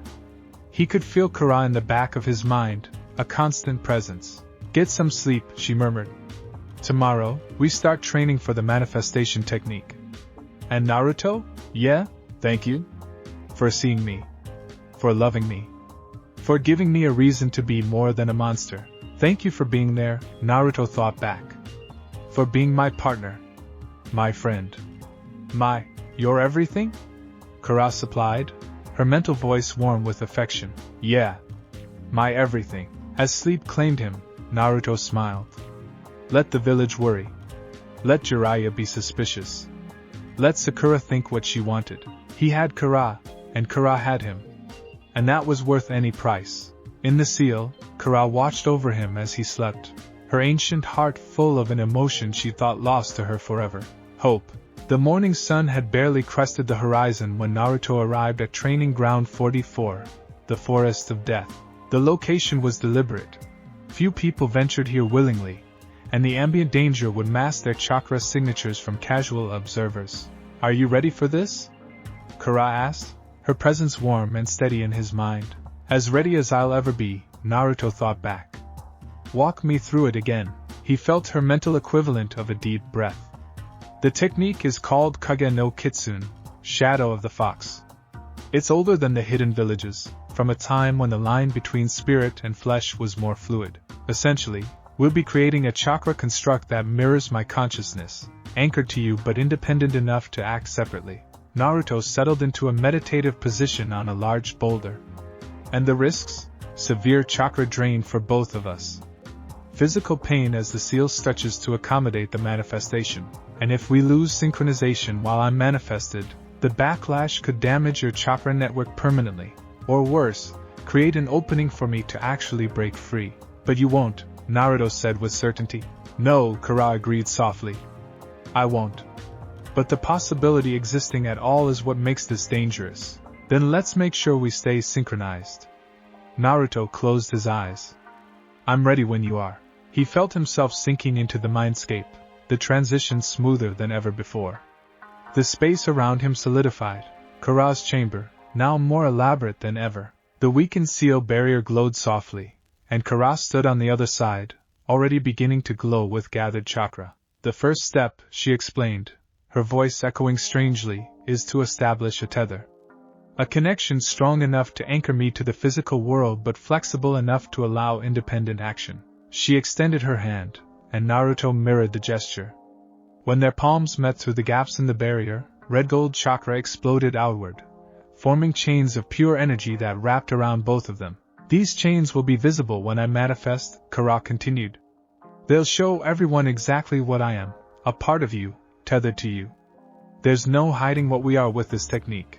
I don't want to hide, Naruto said. Not anymore. Kura smiled, fierce and proud. Then let's begin. The process was excruciating. Naruto felt the seal stretching, the carefully constructed barriers his father had created warping to accommodate something they were never designed for. Kura's chakra didn't just flow through him, it split, creating a secondary construct that pulled away from his body while remaining connected. He screamed, his back arching as phantom pain lanced through every nerve. It felt like being torn in half, like something essential was being ripped from his core. Hold on. Kura's voice was strained. Just a little more. In the physical world, red chakra erupted from Naruto's body like a geyser. It swirled and condensed, taking shape beside him. Fox ears, 9 tails, a feminine figure wreathed in scarlet energy. And then, suddenly it was done. Naruto collapsed forward, gasping, his body drenched in sweat. When he finally managed to lift his head, his breath caught. Kura stood beside him, not in his mind. Not as a chakra construct within the seal. But there, in the physical world, as real as the trees around them, she looked exactly as she did in the mindscape. Wild crimson pink hair, fox ears, 9 tails swaying behind her. But now he could see her with his physical eyes. The morning light caught in her hair, creating a halo effect. Her skin seemed to glow faintly with contained chakra, and connecting them, visible to anyone who looked, were chains of red gold energy. They emerged from Naruto's seal, wrapping around his torso before extending to Kura, where they anchored to her wrists like shackles. I'm here, Kura whispered, her voice carrying a note of wonder. She looked down at her hands, flexing her fingers. I can feel the wind. Smell the forest. This is... She looked up at Naruto, tears streaming down her face. This is real. Naruto tried to stand, but his legs wouldn't support him. Kura was beside him instantly, her hand steadying him, and the touch was real. Warm and solid and unmistakably physical. Easy, she said. The drain on you is immense. We can't maintain this for long. How long? Naruto managed. Minutes, maybe?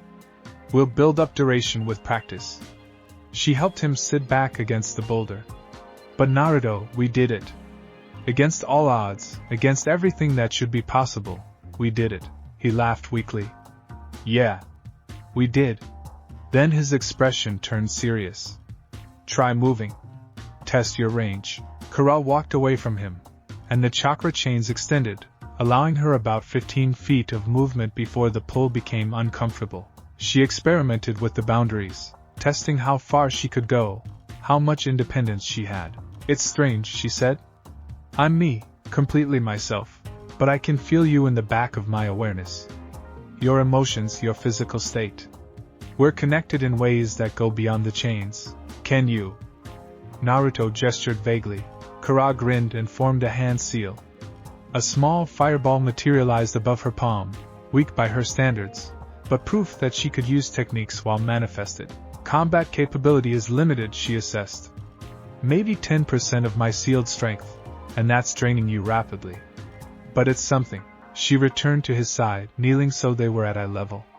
Up close, Naruto could see the intricate patterns in her eyes, the way her fox ears twitched at every sound, the absolute reality of her presence. You're staring, Kura said, amused. Sorry, it's just, you're really here. I can touch you. He reached out hesitantly, his hand hovering near her face. Kura leaned into the touch, her skin warm beneath his palm. I'm here, she confirmed. For as long as we can maintain it. They held the manifestation for 3 minutes before the strain became too much. Kara dissolved back into chakra, flowing back into Naruto through the chains. The sensation was disorienting, like breathing in after holding your breath too long. How do you feel? Kara asked, once again relegated to his mind.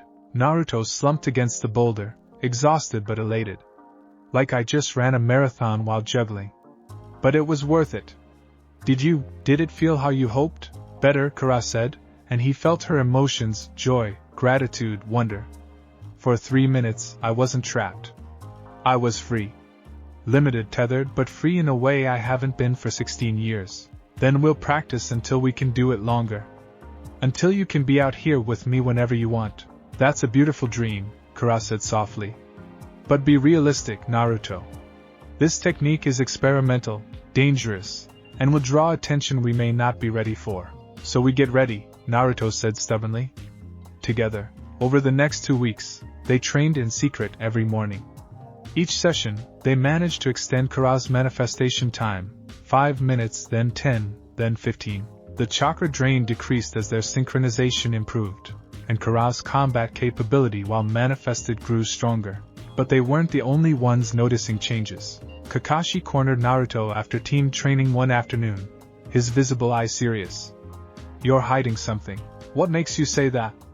Naruto asked, aiming for casual. Your chakra signature fluctuates now. Not wildly, but consistently. Like you're constantly drawing on the Ninetales' power at a low level. Kakashi studied him. And you disappear every morning. Where do you go? Training, Naruto said, which was true. Training what? Careful, Kara warned. He's suspicious, but he doesn't know anything concrete yet. Just working on my chakra control. Trying to use Kara's power more efficiently. Kakashi's eye narrowed at the name. Kara. You're personifying it now. Her, Naruto corrected. And yeah, I am. Because she's a person, not in it. Naruto. I know what you're going to say, Naruto interrupted. That it's dangerous, that I'm getting too close, that I'm being manipulated. But I'm not. Kara and I have an understanding. We're partners. Partners with a demon sealed inside you, Kakashi said flatly. Do you understand how that sounds? Do you understand how it sounds to constantly call someone I care about a demon? Naruto shot back. She has a name. She has feelings. She's helped me get stronger, helped me understand my chakra better. Why is everyone so determined to see her as nothing but a threat? Kakashi was quiet for a long moment. Because we've seen what happens when Jinchuriki trusts their tailed beasts too much. It never ends well. Maybe that's because nobody ever tried doing it right, Naruto said. Maybe if someone had actually talked to the tailed beasts, treated them like sentient beings instead of weapons, things would have been different. You sound like your mother, Kakashi said, surprising Naruto. She used to say similar things about the Ninetales. Wondered if there was a better way than just sealing and suppressing. What did she do about it? She tried talking to it, near the end. I don't know what came of those conversations. Kakashi's expression was unreadable behind his mask. But I know she died because of that demon. Just like your father. Don't forget that, Naruto. After Kakashi left, Kara's presence was subdued. He's right, you know. I did kill them. Indirectly, maybe, but you didn't choose to attack the village, Naruto thought firmly. Someone controlled you. Used you as a weapon. That wasn't your fault, wasn't it? I'm power incarnate, Naruto. I should have been strong enough to resist. Even the strongest can be controlled under the right circumstances, Naruto argued. What matters is what you choose now. And you're choosing to protect me, to help me. That's what counts. He felt her gratitude, mixed with lingering guilt. I don't deserve you. Good thing you don't have a choice, Naruto thought with forced levity.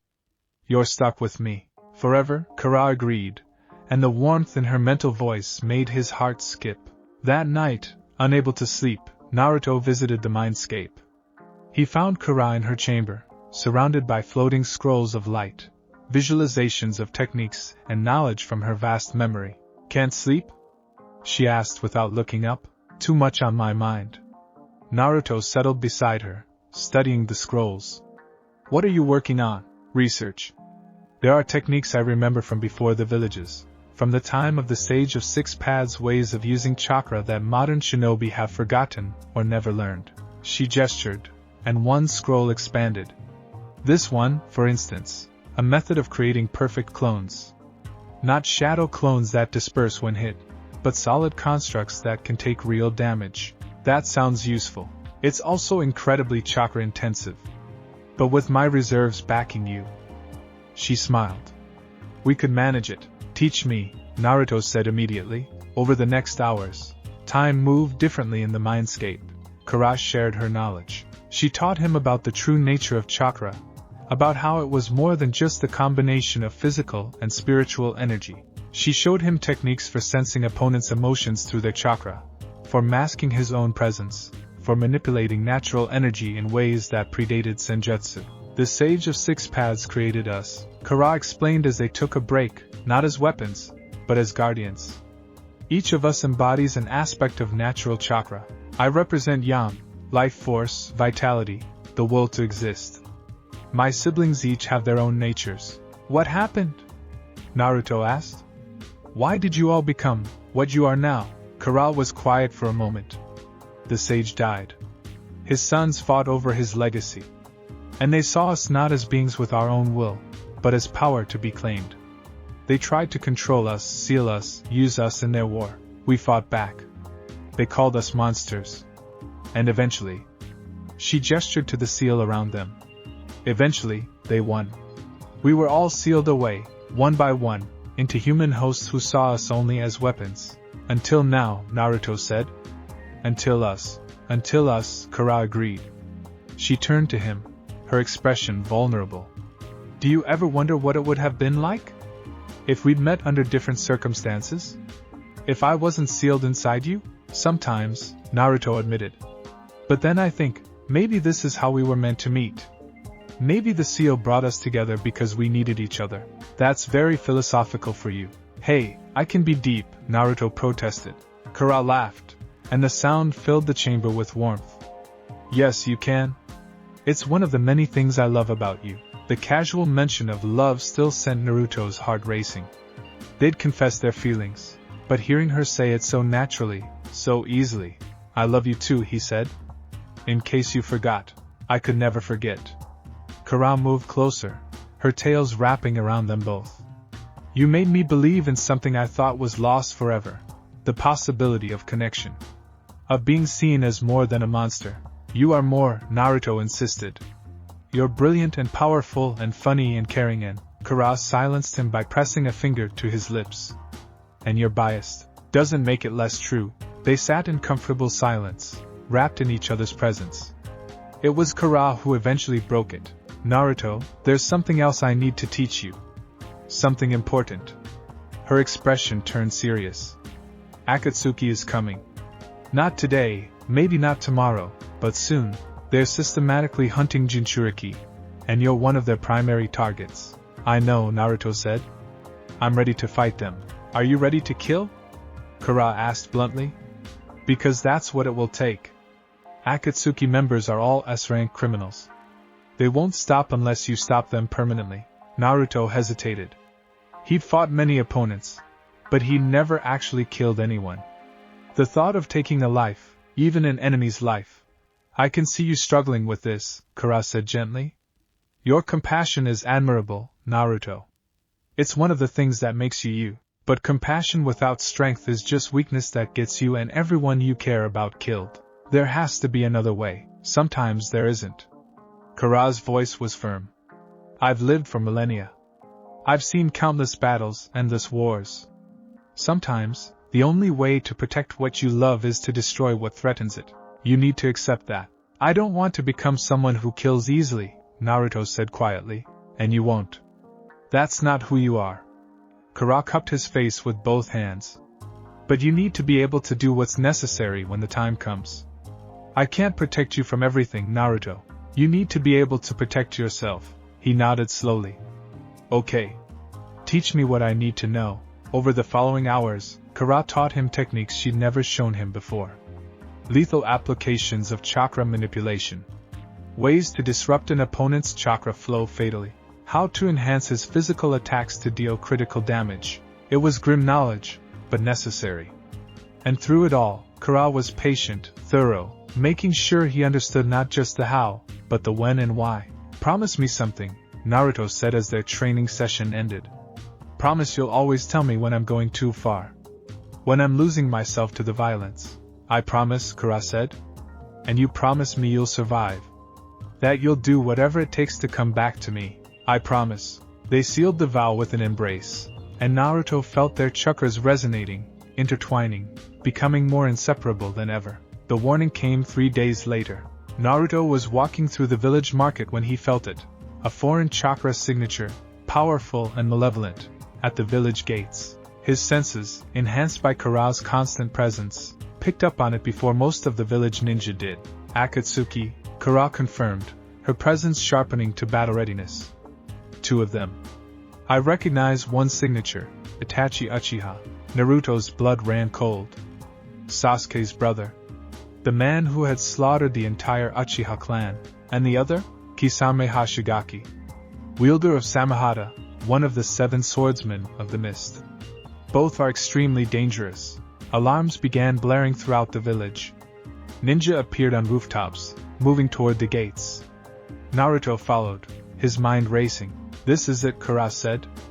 "Your first real test against Akatsuki. Are you ready? With you?" "Always." "Then let me help you. Really help you. Draw on my chakra freely." Naruto felt the seal's gates open wide, and Kurama's power flooded into him. The familiar red shroud began forming around his body, but this time, he maintained perfect control. Kurama's presence in his mind was steady, guiding, supportive. He arrived at the gates to find Kakashi already engaged with Itachi, while Asuma and Kurenai faced off against Kisame. The 2 Akatsuki members looked almost bored, as if this was beneath them. "Naruto Uzumaki," Itachi said, his Sharingan spinning lazily. "Our target. This simplifies things." "You're not taking him," Kakashi growled. "We'll see."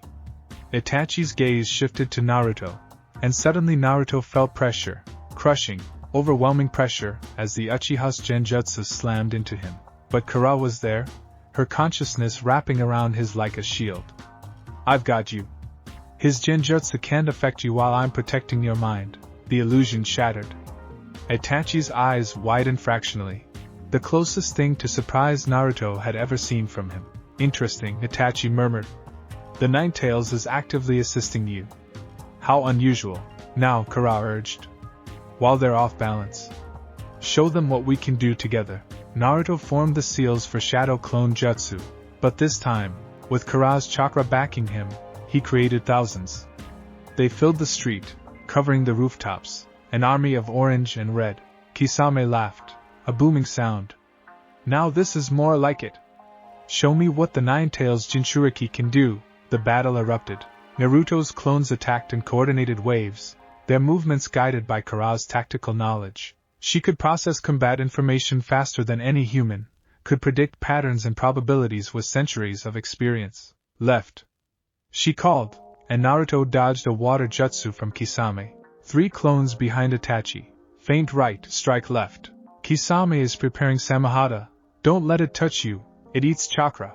They moved as one, Naruto's body and Kurama's consciousness perfectly synchronized. He was fighting at a level far beyond his normal capability, and he could see it unsettling both Akatsuki members. But they were S-rank for a reason. Itachi's Mangekyo Sharingan activated, black flames erupting around them. Amaterasu, the flames that never stopped burning. Kisame's water techniques grew more elaborate, creating a massive sphere of water that trapped several clones. "We need more power," Kurama said. "Let me manifest. Together, we can drive them off. But everyone will see. They're going to see anyway when they capture you and extract me. At least this way, we fight together." Naruto made his decision. "Everyone, fall back." The other ninja, recognizing the urgency in his voice, retreated. Naruto gathered his chakra, felt Kurama doing the same, and activated the technique they'd been practicing. Red gold chakra exploded from his body, and Kurama materialized beside him, the chains connecting them visible for everyone to see. The marketplace fell silent. "What?" Asuma started. "Is that the Ninetales?" Kurenai breathed. But Naruto didn't have time to explain. Itachi and Kisame were already moving, recognizing the danger of a manifested tailed beast. Interesting technique, Itachi observed. But foolish to show us your trump card so early. It's not my trump card, Naruto said, falling into a ready stance beside Kara. It's my partner, Kara grinned, feral and fierce. Let's show them what real teamwork looks like. What followed was a display of synchronization that shocked everyone watching. Naruto and Kara moved as if they shared one mind, because in a very real sense, they did. When Naruto attacked, Kara defended. When Kara used a technique, Naruto provided the chakra. They covered each other's blind spots, anticipated each other's moves, created combinations that shouldn't have been possible. A Rasengan enhanced by Kara's chakra nature transformation became a spiraling vortex of fire. Shadow clones backed by her tactical awareness moved with military precision. When Itachi tried to use Genjutsu, Kara dispelled it instantly. When Kisame tried to drain their chakra, they simply flooded him with more than Samahata could absorb. For the first time since arriving, Itachi looked genuinely concerned. This changes the strategic assessment. Kisame, we retreat. But we haven't, Kisame started. Now, Itachi ordered. He threw down a smoke bomb, and when it cleared, both Akatsuki members were gone. Naruto and Kara stood in the wreckage of the market, breathing hard, still connected by chains of chakra, and they were surrounded by dozens of Konoha ninja, all staring at them with expressions ranging from awe to horror. Naruto, Kakashi said carefully, what exactly have you done? Before Naruto could answer, Kara spoke, her voice carrying to everyone present. He's done what no Jinchuriki has ever managed. He's made me his ally by choice, and together, we just drove off two of Akatsuki's strongest members. She looked around at the assembled crowd defiantly. So maybe it's time you all reconsidered what you think you know about tailed beasts. In the following silence, Naruto felt both triumph and dread. They'd won the battle, but the war for acceptance, for the right to exist as they were, had just begun.